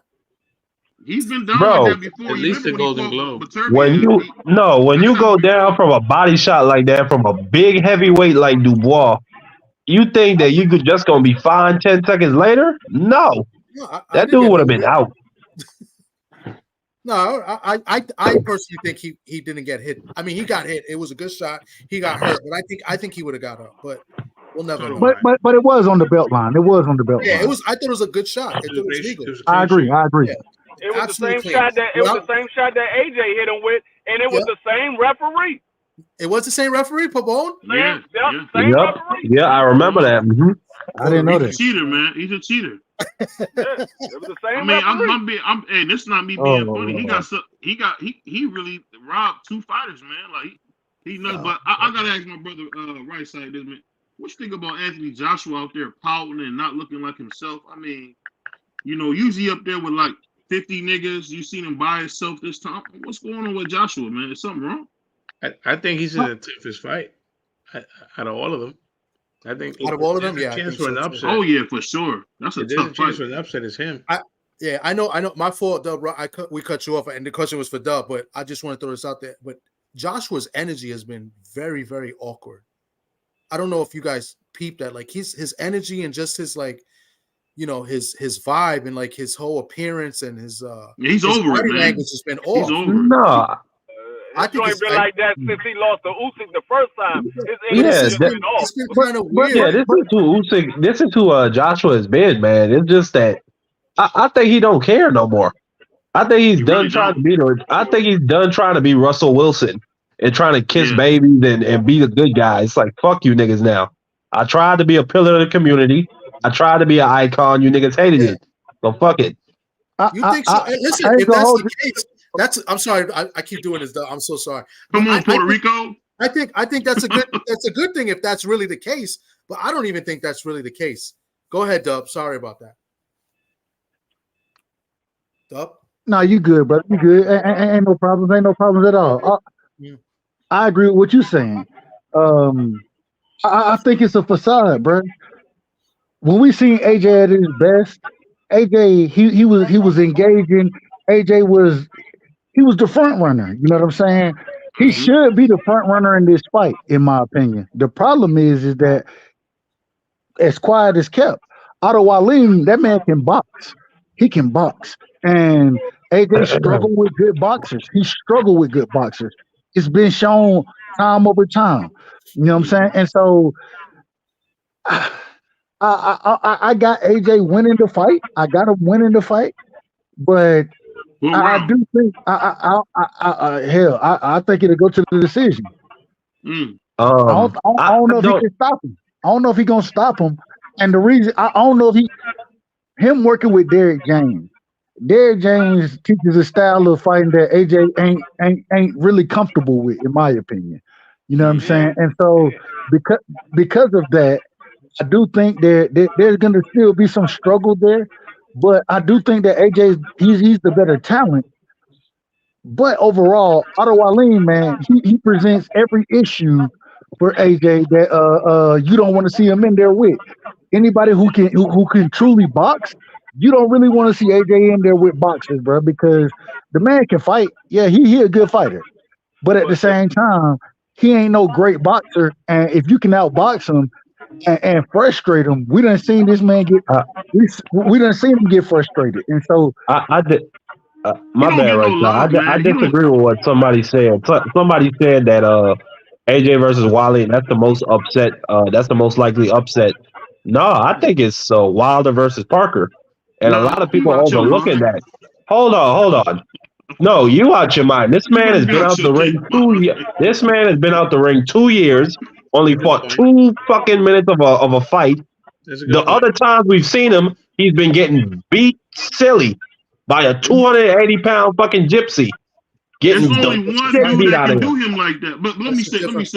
Hold on. I wasn't finished. No, but he's a human being, bro. This idea that he's just gonna come back and be a flash in the pan. Okay, bro, we gonna see. No, he's not. The thing is, what you gotta realize. I got 2 things. One, the right side. AJ's not with Derrick James for this fight. He's with another trainer. But yeah, he's with the old Ben Davison. Yeah. But 2. Oh, he went back. He went back. Yeah, he went back. No. He wasn't with Ben Davison originally. No, he never was with Ben Davison. Just for this fight. It's only for this fight. But I didn't know that. Shout out to you, D3. But 2 is the thing is with what you got to realize is Parker. Yeah, he's a decent boxer, but Parker is oversized by Deontay Wilder. Deontay Wilder got him 4 inches in height, and he got him at I think a 7 or an 8-inch arm reach advantage. And Parker blocked. You saying Parker is oversized? No. I say, far as Deontay Wilder is the bigger fighter. Deontay Wilder is coming in at 213. That's the best of Deontay Wilder. When Deontay Wilder is at his best is when he's fighting between 212 and 216. Fact. No, 216. Yeah. And but another thing is, hold on. Another thing is, guys that's usually smaller than Deontay Wilder, those are the ones that usually get slept early. They usually get slept early because you got to get in range to hit Deontay Wilder. And now you getting in range leaves you in range for his straight right. But the other problem is Joseph Parker, from what I've seen, a lot of times Joseph Parker defense is his face. It's atrocious. You know what I'm saying? It's atrocious, man. And so when your defense is your face, especially against a puncher like Deontay Wilder, I just don't see him winning that fight. I don't see it. I don't agree with that. I think that because you got to remember when he fought the Juggernaut, And the Juggernaut showed us he's not good. I mean, he beat the brakes off of Parker, man. And you see how slow the Juggernaut is? Oh my God. Deontay Wilder is going to go. This is about to be an execution, man. I think that might be I can't wait for that fight. That might be the most sure bet of the whole night. Super over. That might be the most sure bet of the whole night. I'm gonna put it like this: if Marky Dan's boxing predictions are like his NFL predictions, I think we're looking good on our predictions right now. Hey, this is the thing you gotta remember. Hey, right side, take this. He's a historian, not a predictor. He don't know how to pick dick nothing. But he is a historian. Whoa. Did you just say pick dick? Did you say? See, now y'all want to get on with me. Y'all want to get on me about the Paul shit, but this nigga just said pick dick. What are we talking about? Hold up there, DBVO. Yeah. That's crazy. What did I say? You talking about pick dicking and stuff. What the hell are you talking about? I didn't say nothing about no dick. What are you talking? You sick, bro. You said that we all heard you. Predicting. You said pick no, that's not what you said. Some shit I was like trying to say predicting. But well, maybe your internet, maybe the Cleveland internet cut out on you. You know, we know y'all don't have good internet service up there, so maybe that's what happened. But he got his mind on pause all friggin' day. That's what's on his mind. He just came out for a second. All I say is this, man. You know, I'm trying to help you, BBO. I'm trying to help you, man. Eating possum soup and all that good stuff. But I'll say this. I think with the hold on, did you say wait. Did you say the right thing from Georgia? Hold on, wait. Did he say hold on, did you say Rome, Georgia? Did you say Rome? I said rural Georgia. Okay, rural Georgia. So you gotta get to hey, that's a fact. I'm from the country. That's a goddamn fact. But that's what I'm saying. I think the funny thing is people don't realize out of the whole card, I think AJ has the toughest fight because I'm gonna be honest with you. If that was anybody else, they would have stopped that Tyson Fury fight. That dude was bleeding like a pig. You're right. I agree. I'm telling you, bro. If that was anybody on the planet, they would have stopped that, man. I was coming. Nah, they didn't stop it because he bitched and cried and moaned the whole time about how I wanted to go out on my shield. Y'all did me wrong. I'm the heavyweight champion. So they left him in there to get beat like a drum. Yeah, what are you talking about? We're not talking about Wallen. You gotta open up your ears, man. Take the Are you talking about AJ or Wallen? We talking about Wallen. He talking about the Wallen fight against Fury, where Fury I was damn near popping out his head. Yeah. No, they wasn't gonna stop that. Because Fury was the A side. Anybody else they stopped that fight. You know what that reminded me of? That was like when Lennox fought the Kitso, my favorite Vitali. Like he about to lose his doggone eye. Yeah. He's about to, was he not about to lose his eye? And they stopped that fight, but they didn't stop this. They stopped that fight, but they didn't stop this fight. But I'm gonna be honest with you. I honestly can say, and this is probably a different comparison for most. AJ is a lot like one of my favorite baseball players, Alex Rodriguez. He's not comfortable in his own skin, and it shows. And it's like when you see a grown man that insecure, this nigga got like $50-60 million in his insecure. And it's like, hold on. Now we ain't gonna disrespect A-Rod. We ain't gonna disrespect A-Rod. Let's not forget A-Rod's a world champion, but I'm just saying the thing that A-Rod said, listen, the thing that A-Rod said. What? Listen, let me finish. Yeah, go ahead. The thing that A-Rod said in his book that was very true, and I see it with AJ a lot, he wasn't comfortable in his own skin. And when you have that, you get what you get with AJ. He with 100 niggas. I've never seen him with a woman. You know, he always sometimes got. We're not gonna cast in the aspersions. Let's not cast in the aspersions. No, we're not casting no aspersions. BBO talk. We're not gonna do that. But I'm just saying, it just leads me to believe he's not comfortable with himself because he hasn't been the same guy since Andy Ruiz knocked him down 4 times. The AJ that got before that was Superman. I thought he could have did a lot more, but after them getting knocked by the little fat Mexican dude, that changed him. That changed him, man. And if you think about it, we haven't seen that cocky Anthony Joshua that was with the confetti flying on him. We ain't seen that in a while. I mean, I think the kid is done. I really do. Throwing the belts out the ring, uncharacteristic stuff like that. That's true. That's a good point. This brother grabbed the rings, Dub, and Free. He grabbed the belts, threw them outside because he got beat up. No, I seen it. I think it was a very cringe moment. He broke down mentally. You know what I'm saying? So I can't disagree with you, BVO. And you know I don't have no problem disagreeing with you. But in this situation, you absolutely correct. I agree with you. He's 100%. spot on. He's spot on. This that is a good point. I honestly feel like AJ is damned if he does, damned. Well, yeah, go ahead. I've been talking a while. It's a good point. It's a good point, but he did avenge that loss against Ruiz. I mean, he fought, a very boring fight. I think the key was he didn't. Suck, you a politician, bro. He didn't really avenge that fight, man. He ran. He boxing. Well, no. He won the fight. He did win the fight. He did win the fight. That's what I'm talking. The AJ is damned if he do, damned if he don't. The motherfucker won. You go back to history. This is what happens. Ali fought a boring ass fight against Leon Spinks the second time. Same shit. You go anyway. I just can't wait for this Saturday, bro. It's a lot of motherfuckers. Hey, I can't wait for this card. It's the biggest shit. I've been excited. I've been thinking about this shit for a couple weeks now. Dan, he's not really an American. He's roots for the Europeans and the fighters. He and Australians. Absolutely. Yeah, but I will say this. I will say this though. I will say this.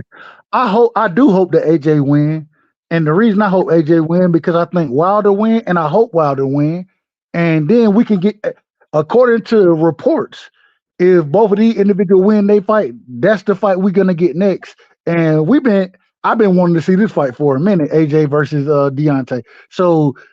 Hey, I hope both of these brothers win, and then we can get the fight we've been clamoring for years. You know what I'm saying? As far as fight fans go. But I heard my man Tay say something as we thought it could have been. I heard Tay say something that was really telling. That I don't even think people understand that AJ just don't want it, and no matter how bad we want it as fans, I mean. We never got the really Big Daddy Bo versus Lennox Lewis fight. Some fights we just not going to get, and I'm telling you, it's clear by the way AJ acts about it, how he talks about it. We're not getting that fight because we already know Deontay Wilder. He don't really care about the belt at this point. He's trying to make some money, which is definitely okay. But he not AJ about to let this dude beat the fish and chips out of him. Heck no, he's supposed to let him do that. I mean, he's not about to let that happen, bro. I mean, you can just see it now. Another knockout loss.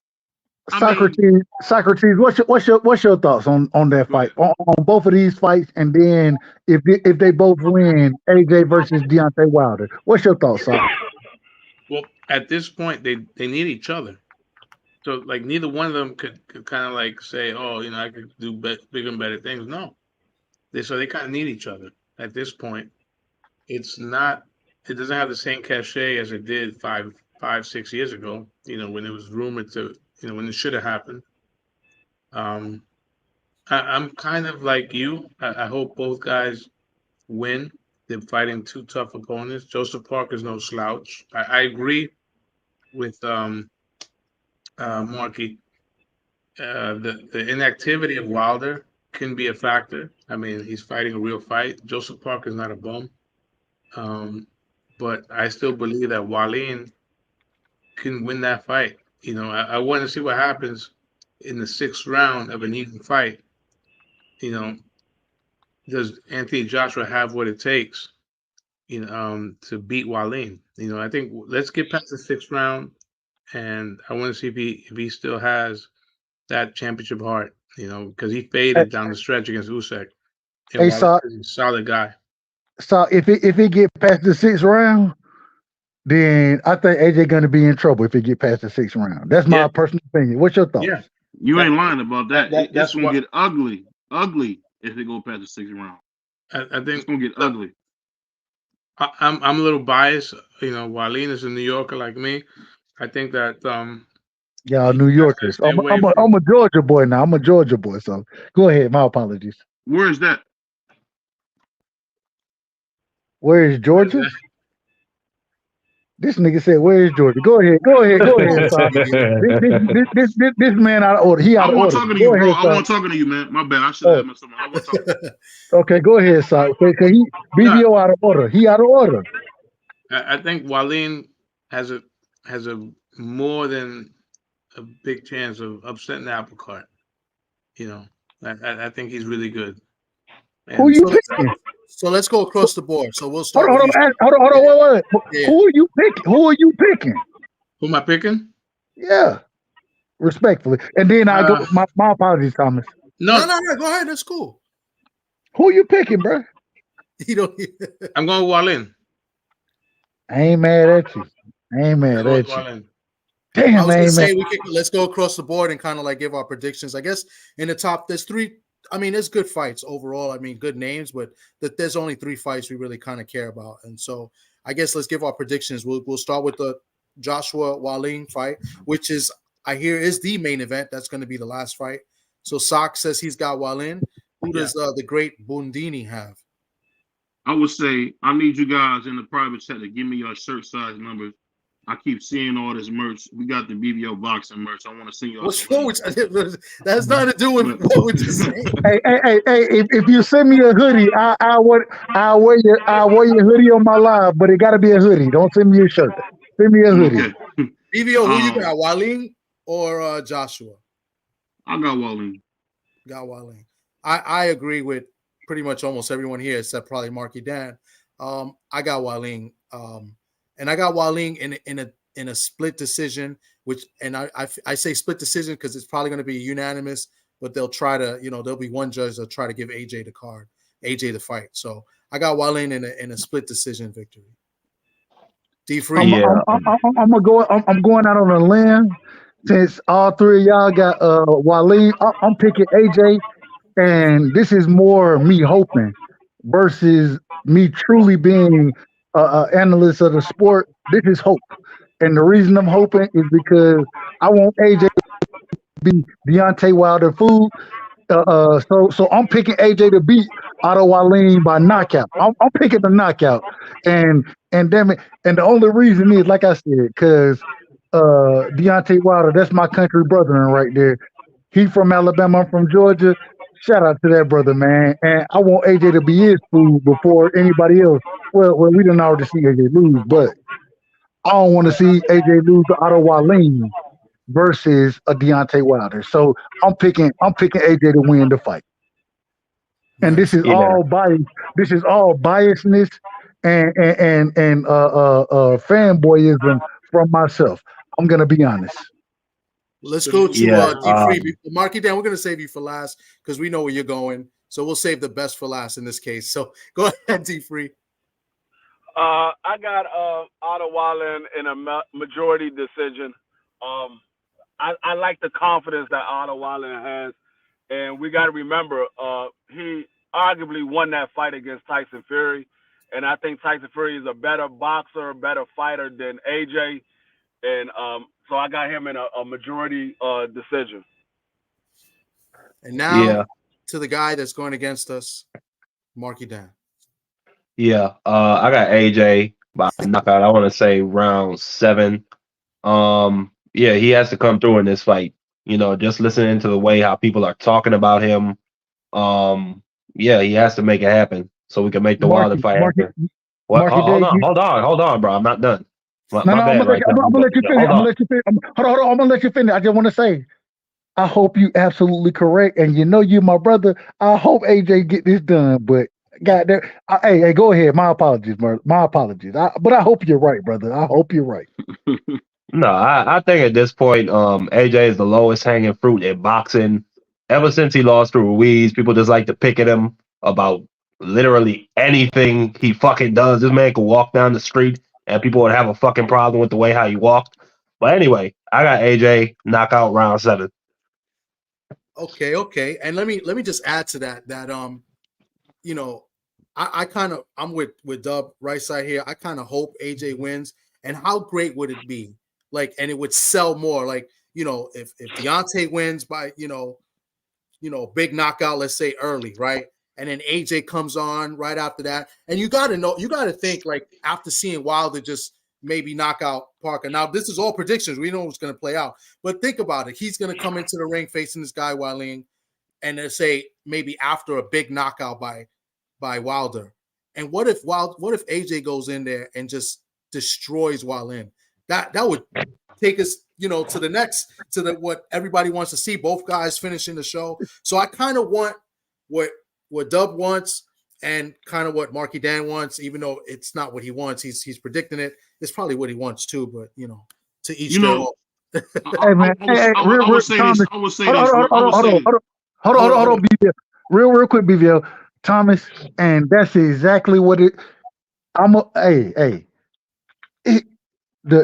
For the sport of boxing, and I think we all on the like BVO said earlier. YouTube now we are starting to become players in the sport of boxing. And so in this situation, the reason I say it is because, damn it, I think that AJ versus Deontay Wilder is better for the sport than Deontay Wilder versus any other fighter outside of Usyk or Fury. Outside of those fights, Absolutely. I think that AJ and Deontay Wilder is one of the best fights for the sport of boxing, and it helps to grow the sport. And that's why I'm rooting the way I'm rooting. I could be a little biased. I ain't even gonna say a little biased. I'm a lot biased, but at the same time, it's only for the sport of boxing. That's why I'm rooting. What I would say is this: okay to be biased. When you think about this fight, man, if we being totally honest, now I don't always agree with Marky Dan because I think a lot of stuff he say is just absolute trash. But what he's saying about Deontay Wilder is very true, man. Deontay Wilder, let's be honest, man, he left a pound of flesh against Tyson Fury. You don't get beat like that and ever be the same.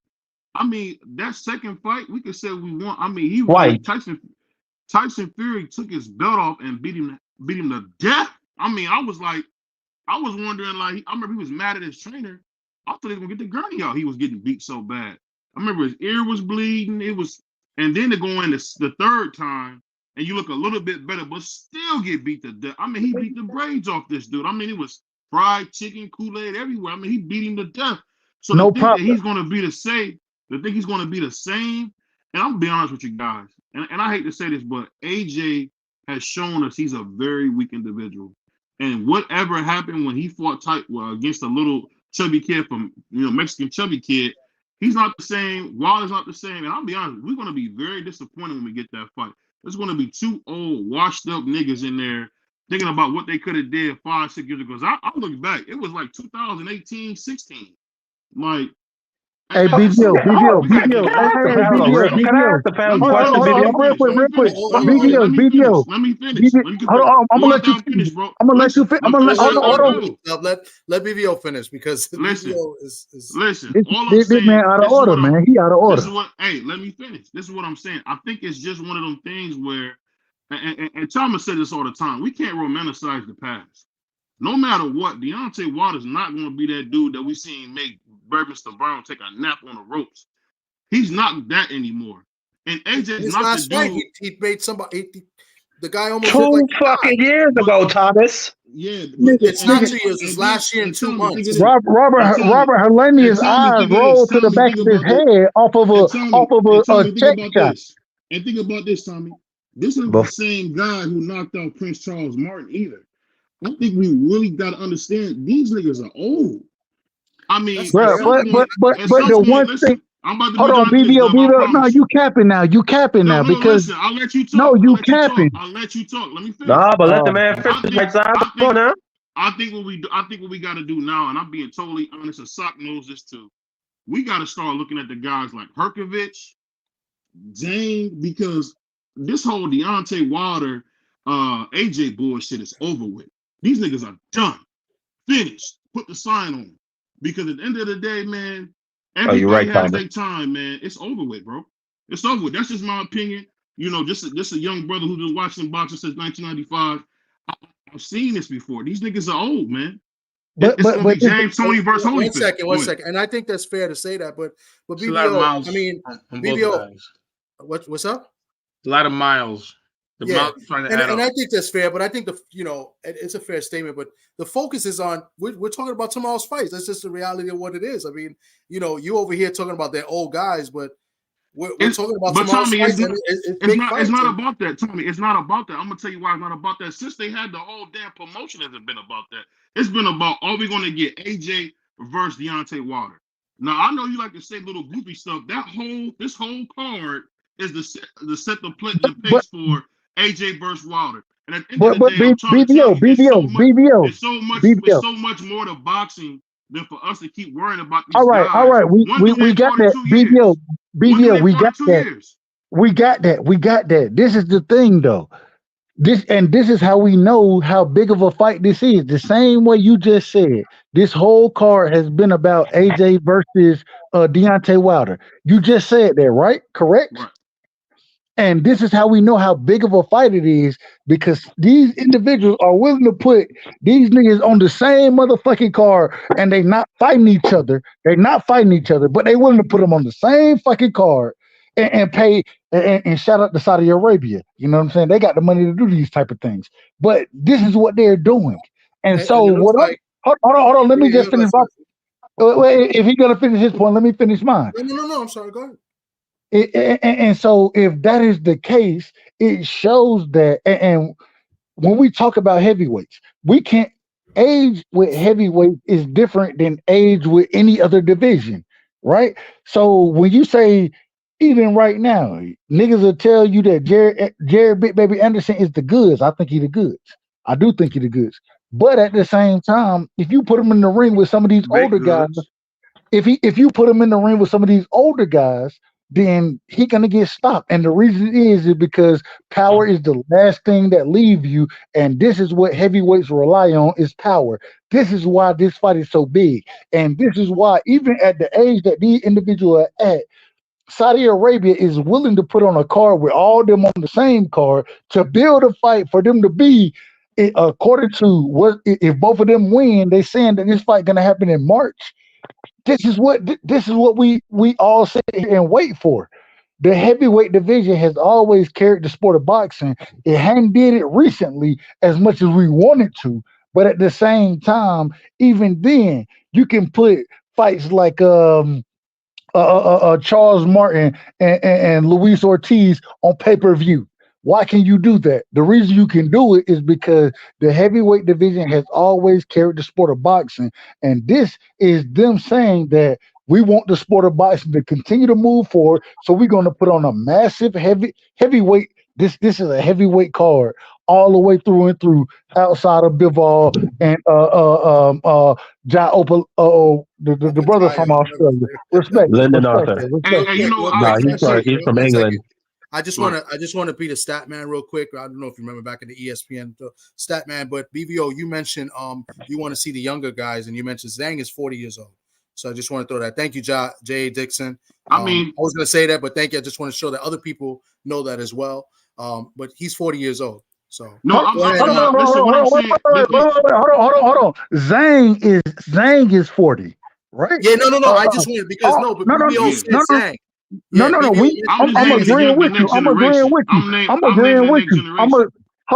agreeing with you. What I'm saying is that even at this current moment in time, outside of a handful of heavyweights, the majority of the top of the division are older fighters. And the reason is because power is the last thing that you lose when you box. And these niggas still got power. And this is why these are in. The thing I want to say, this is what I say, and I'll shut up. I think this is the thing. When we talk about the Cedar Ish, man, we're talking about the Saudis. These guys build buildings knowing they're not going to recoup their money. Like they built I think it was an indoor hotel with an indoor aquarium, a 50 flight place with an aquarium all the way through it. So for them to take this kind of money, these guys, they got what you would call FU money. These guys don't care about the money. They want the entertainment. The whole reason why they even doing this is because they want you to come to Saudi Arabia. They want you to come tour there. They want to make it a tourist destination. Why do you think they built that huge wall right in the middle of these guys? I'm telling you, this fight is nothing more than attraction. And I'm telling you, the thing that listen, let me finish. I think the thing that we got, I think no matter what we do, Dub has a good point on the fact that we do want to see that fight. But I honestly could say, I wish they would use that kind of fuck you money to get fights like Devin, to get fights like Baturbiev Bivol, to get some real fights, because that's on the table, BBO. But listen, the problem with boxing is this: we give every fight 5, 6, 7 years way too effing late, and it's the same thing we keep doing. And the UFC, our direct counterpart, we don't have this issue. We actually talking about two niggas that's in their mid-30s. We excited about them, and let's be honest, Doug. This heavyweight division is a freaking wasteland. It's a wasteland. If we talk about boxing, most of the time we talking about 147 and down. Whether it's a middleweight division, I'm talking about on boxing panel. I'm talking about BBO cooking. Hey, me, anybody. Listen, let me finish. Let I'll him let you go. Everybody's talking about. We got freaking Shu Shu on. He's 126 pounds. But I agree with you, BBO. I agree with you. I agree with you. But what I'm saying in general, let me finish this point, and I'm gonna let you go. I promise. I think go ahead. that we gotta do. I think the thing that we gotta understand is this: for boxing fans to put so much hope on seeing an old nigga in Deontay Wilder, who really, honestly, I'm telling you, dude, you don't get hit like that. His egg got scrambled. That big white dude was in there beating him up, man. I don't think he's the same. And that's that. Now I'm gonna let Marky go, and then I think Sock wanted to say something as well. So go ahead, Marky, because I was just saying BBO was cooking. I agree with him 1000%. This is really the model in the sport of boxing where we see guys fight too late. We saw it with Bud and Spence, and I think we might even see it with Haney and Tank, because Tank is almost 30. He's gonna turn 30 this next year. Yeah. So I don't know. Hopefully, Tank I heard that the Saudis were potentially looking to put up money for that fight. So I think the Saudis injecting themselves in the sport, it's very positive. I look forward to what they're doing in the future. I think they have a great vision for the sport of boxing. Hey, real quick. Only thing that I say against BBO, only thing, I agree 100% with you. The thing is that because the fights that they picked out, these individuals who put money, the same way we agree, if they put money in Devin and Tank, we want to see it. We need every avenue we can get for boxing. That's what we need. Mm-hmm. I ain't got no disagreement. All I'm saying is that these people that went out their way to put on and made sure that it's an accessible fight. And they done put on the biggest heavyweight card we done seen in the last 20 years. That's a fact. Yeah, and I agree with that 1000%. I think that's a good point. That's a good point. Go ahead. And so we need that. Although I agree with my brother Thomas was saying, as far as us wanting and waiting for the Deontay Wilder and Anthony Joshua fight. Yeah, it is a tad bit too late. Hell, Errol Spence and Bud Crawford, that fight was late. But if we can start to get these things happening more often, maybe we won't get Devin and Tank too late. Maybe we'll start to get these fights earlier because there's somebody willing to put the money up to make the biggest fights happen. And that's why I bring all my shit around right there. Yeah. Geeko, D-Free, I think one of y'all wanted to interject and say something. I guess not. I mean, it's nothing new, right? I mean, the same thing with Mayweather, Pacquiao. I mean, the big fights happen a little bit in prime, but sometimes they don't happen at all. Like someone had mentioned earlier, with Riddick Bowe and Lennox Lewis never happening. I think the difference is here that Wilder and Joshua need each other. Now, can you hear me, Thomas? Yeah, you had dropped off. Hold on, D-Free. Hold on, D-Free. Let Sock finish. Let Socrates finish. Sock was good. No, that's it. Okay. My apologies. Looking for your information. My apologies. Okay. Free Larry Hoover, man. Free Larry Hoover. Big me. Go ahead, D-Free. No, I was saying. I heard BBO said that the Saudis is doing this because they want to make this a touring attraction. It's not that. The Saudis not doing this to make it a touring attraction. The Saudis is doing this because they want a part of the boxing industry. Because if you notice, when the Saudis put these fights on, the only people that's getting to go to these fights are people that the Saudis invite. They're not letting nobody get close to that family that they're not inviting. So they're not doing it for a tour attraction. They want a piece of the boxing industry. They're doing it That's not true. I'm okay with that. I'm okay with that. Just because that's not true, bro. I disagree. Just because they're probably not going to recoup their money off this event, and I don't think they recoup their money off the Fury and Gano event. I think it's just like what was happening with okay, go ahead. All right. But before you disagree with it, I want to give I want to agree with him, and then I want you to disagree. The reason I'm going to agree with D Free is because although what he said, I think they do want a piece of that boxing money, but at the same time, I don't have a problem with them wanting a piece of that boxing money if we're gonna get the best fighting the best. And so I'm gonna agree with D Free, but that's why I want to stop you. So now I want you to cook me in, D Free, on the point that was brought up there. I think it's more about the best fighting the best versus and from a boxing perspective versus worried about what they're gonna gather from it. I do think this. Hold on. His Excellency, I've heard that he is a huge boxing fan, so he does have an interest in helping to rebuild the sport. But I don't think that it's about getting a piece of the boxing market. I don't think the boxing market is really that profitable. If I'm being honest, I think it's about trying to. I think it's about trying to change the perception of Saudi Arabia, because you have a lot of shit goes down there with tourists. Like the other day, a girl got a year in prison just for touching a security officer at the airport. Wait a minute. That type of stuff is not a good. Hold on. That type of stuff is not a good look. Totally different. You ain't even talking about boxing no more. You ain't I'm just telling you about they're trying to change the perception by bringing a big event that people could go over there and watch. That's all I'm saying. Go ahead. This is the thing, and this is the thing we got to be honest. And Marky Dennis speaking to the bigger point. And the Saudi Arabia, man, they've been known for their crimes. They kill American reporters. They kill UK reporters. They brutalize their people. There's a woman, I'm not talking politics when I'm talking boxing. But it's a part of the broader point, right side. Oh my God, this is this is what I'm saying. I think what you're saying is true, Doug. But two things can be true. At the end of the day, I don't know. I honestly, Free, I get you, my brother, I love you, but that money in boxing money is peanuts to them. I was reading an article. They make about, I think it was it $6 billion a day? No, BVO. They don't have to report their exact income. No, what does it have to do with boxing? What does it have to do with boxing? But listen, when you hold on, wait. Hold on. We're talking about why they have an interest in the sport of boxing. That's what D3 brought up. Wait a minute. Hold on, BVO. Hold on. I'm gonna let you go, bro. This is what I'm saying. Oh man, you out of order. Because you're not even talking about boxing no more. You're talking about respectfully, right side. Let BVO finish. Let me finish my point. He's halfway through it. Might as well let him finish the point. At the end of the day, and shout out to my man Sock and the German Prince, man, for letting me on their show. But I gotta say this, man. What you're saying is very true. I love what we seeing in boxing. I love the big fights.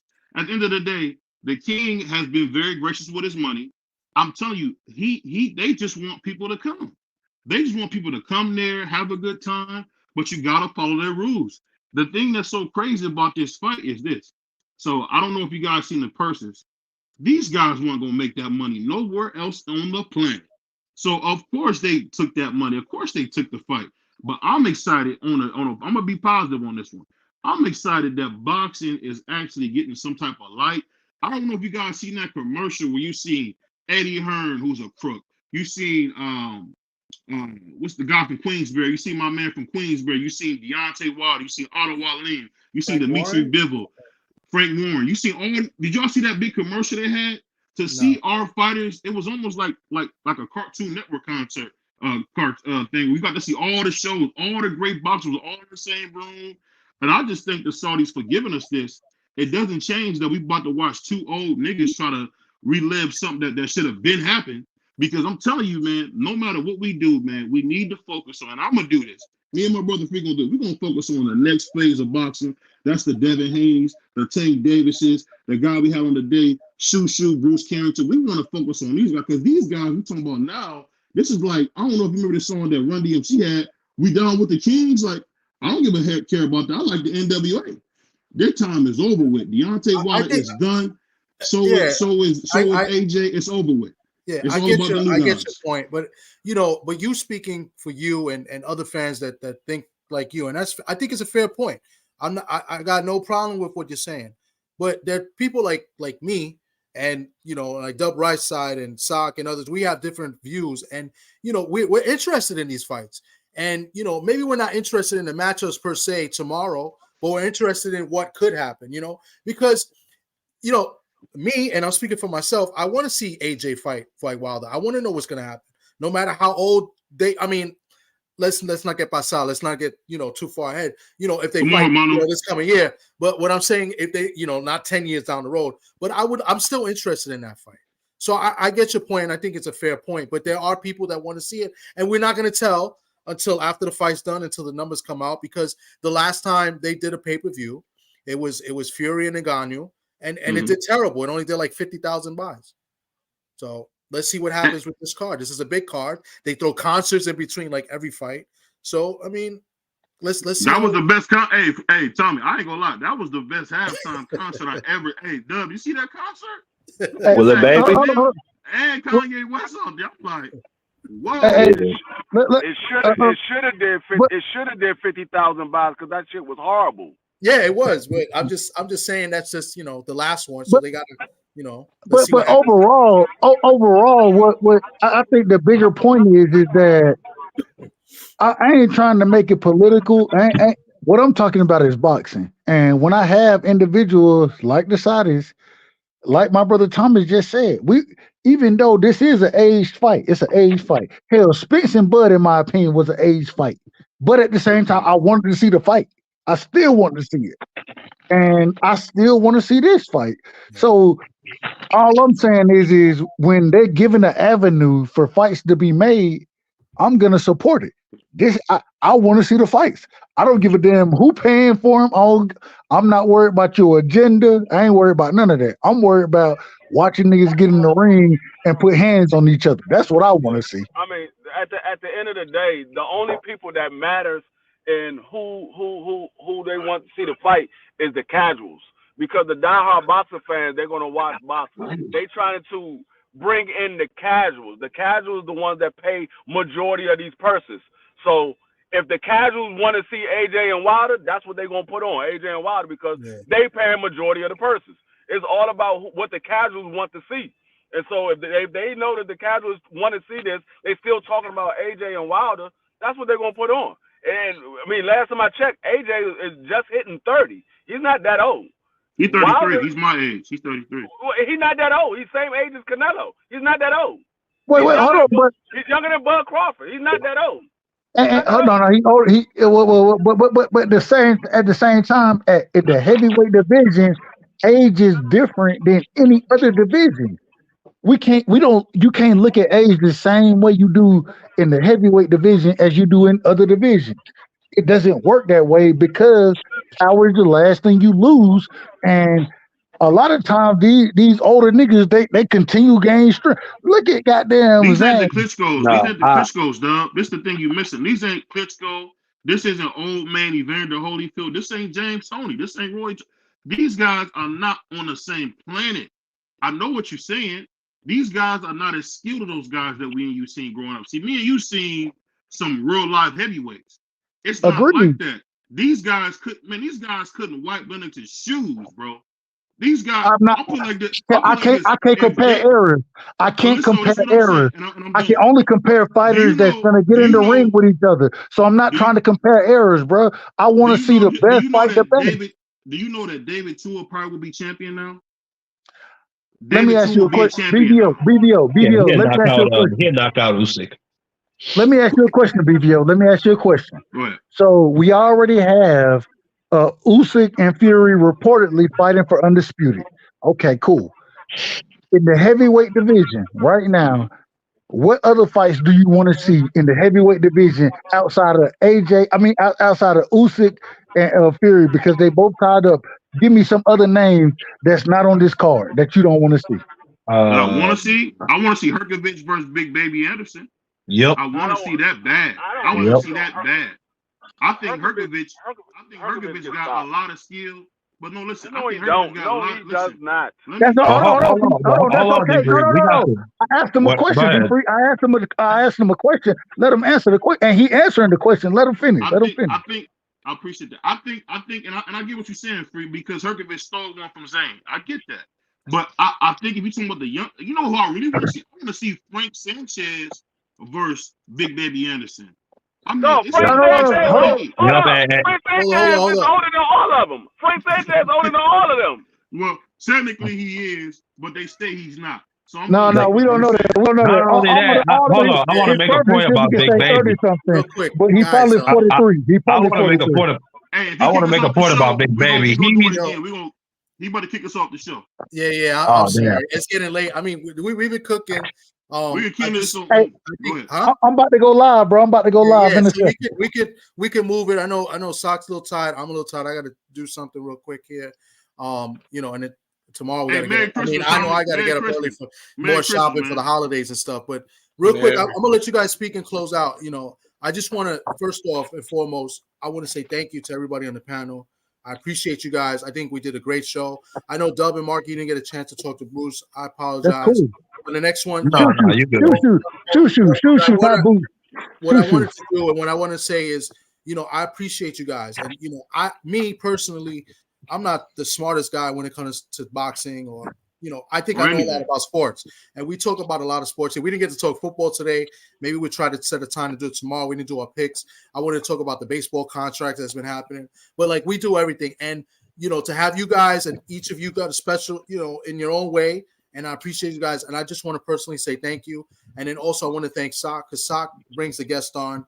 And just to let you know real quick before you guys go, we go on every Friday pretty much. I'll try to go in during the week or whatever. But yeah, just wanted to make sure I say thank you to you guys. I'm going to let you guys close out, as quick as possible. Each your way, promote your channel. And then we're going to close out and say goodnight. Hey, I want to let you guys know, man. Hey, Sock, I love you, man. Hey, Tommy, I love you, man. Me and Tommy talk on the phone. He's a beautiful guy, man. The Puerto Rican Doug Heffernan. Me and D3 are going live right now after this show. The Road with the Punches podcast is going to be live. And we're going to be talking, man, because you know what? Shout out to my man, Doug Rightside, because he bought some good points. And definitely want to give a shout out to my man, Marky Dam, the young boxing historian. Some people talk about Kurt Sugar, man. They ain't got nothing on my man, Marky Dam. We doing wow. Okay. We going live, baby. Let's go. Bro, don't do that. No, I have great respect for the past legends, but I look up to Kurt. And I aspire to be on that level one day. Kurt was different, man. Respect to Marky Dan, but BBO, that's just disrespectful, bro. Respect to you, brother, but Kurt Anderson, man, I'm gonna pass it with that. But much love and respect. Thank y'all for allowing me to rock with y'all. Shout out to you, man. Socrates, shout out to you. I appreciate you giving us your knowledge, setting these things up, allowing boxing fans like myself to interact with you and individuals like Shushu, man. Shout out to you. Much love and respect. Thank you, Rightside. Marky Dan, go ahead. Yeah, man. Salute to the whole panel. Thomas, thank you for letting me on. BVO, D3, thanks for letting me on y'all show. I really appreciate y'all. Dub, Rightside, you always bring your great points. Sock, you're a great guy. I'm just getting to meet you, but you're real funny and you bring great points to the show. You bring your great insight. I hope we could be back here next year talking about boxing. Talking about the same bullshit for Christmas, man. Salute to y'all. Thank you, bro. And my other co-host, before I get to my best friend, I'll go to my other best friend, my new best friend, my man D. Larry Hoover. D. Free. Go ahead. Man, appreciate it, man. Great show, great interview. Appreciate you, Sock.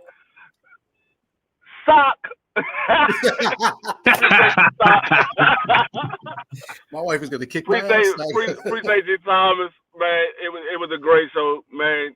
Keep doing y'all thing, man. Y'all keep bringing these fighters to the platform. A lot of people don't get a chance to interview these guys, and man, Sock definitely got a connection with these guys to be able to have them on the panel. Keep doing what you're doing, man. Y'all already know. It's always a pleasure coming up here. Thank you, D3. I appreciate you. And my man Sock, one of my best friends in the whole wide world, Mr. Socrates Palmer, aka Geeko. We call him Geeko out here in the Bronx. His family call him Geeko. So if y'all don't want to, if you can't pronounce the word sock, you could call him Geeko. I'll answer to all the above. Yeah, I mean, it was fun. It's definitely past my bedtime for sure, but it's dope just to talk sports, talk boxing. I think that each show we're getting better and better. So can't wait till next week. Are we going to get our NFL picks? We'll probably try to do it tomorrow. Maybe we'll just get on a call and just do it, and I'll post in the community or something. Because it don't matter. It don't matter. I had a bad week. I think we both went 2-1, but I left the pad in the kitchen because I came over there to charge the laptop. Can I say one thing before we go? Can I say one thing before we go? Yes, there's been a cat in the chat, man. I want you to know you can kiss my ass when they want. Fuck you. All right, damn, that was I just want you to know that for me, fuck you. I think next week we should come up with year-end awards. That's not a bad idea. Next week, that's be the 30th or the 29th. Yeah, let's do let's do that. I like that. I like that idea. Sock comes up with all the ideas. You know what I'm saying? Right. So I give him all the credit. Yeah, so we're gonna do our TWT awards. We're gonna do a TWT award show. Hey, real quick, if we're gonna do the awards, we gotta. That's something we would have to do behind the scenes. Then we could come out with or we could do it on the panel. Either way. No. So every year, I have a little time. You know what I'm saying? Last year I did my pound for pound list. I gave my awards away. So hey, when y'all do it, let me know, man. I want to rock with y'all. Yeah, we'll talk about it during the week. I am going away for a few days, so it's going to be tough. But I'll be in contact with you by phone, and we'll figure it out. We'll figure it out. Trust me. So, and then we'll do an open panel like this. We got to get a little organized. You guys be cutting and jumping each other, but it was like I said, it was fun. And we be trying to fight, man. We want the smoke. I think that's all love. This is what it is. If you was in a barbershop, it'd be the same way. Facts. I mean, I know you know how we do. Hey, me and Dub is Stone Cold in the Rock every time we get. Y'all know how much work I got to do editing this daggone video. I got to bring this on all the way back. Well, that's what I was going to say before we go. I figured I'm gonna edit just the Shu Shu interview, and I'm gonna repost that. Just because nobody wants to hear us talk. No, maybe they do. Right. But I'm gonna. I recommend you guys do it too. That's why I didn't do no intro music or anything, and I'm not gonna do no outro music. But let me just end it. I'll do the flame. I'll do the flame. So TWT watching, don't get mad at me. But yeah, I'm gonna do the flame. But yeah, shout out to you guys. Shout out to TWT, the family. Peace, family. Everybody, we'll see y'all soon. Hey,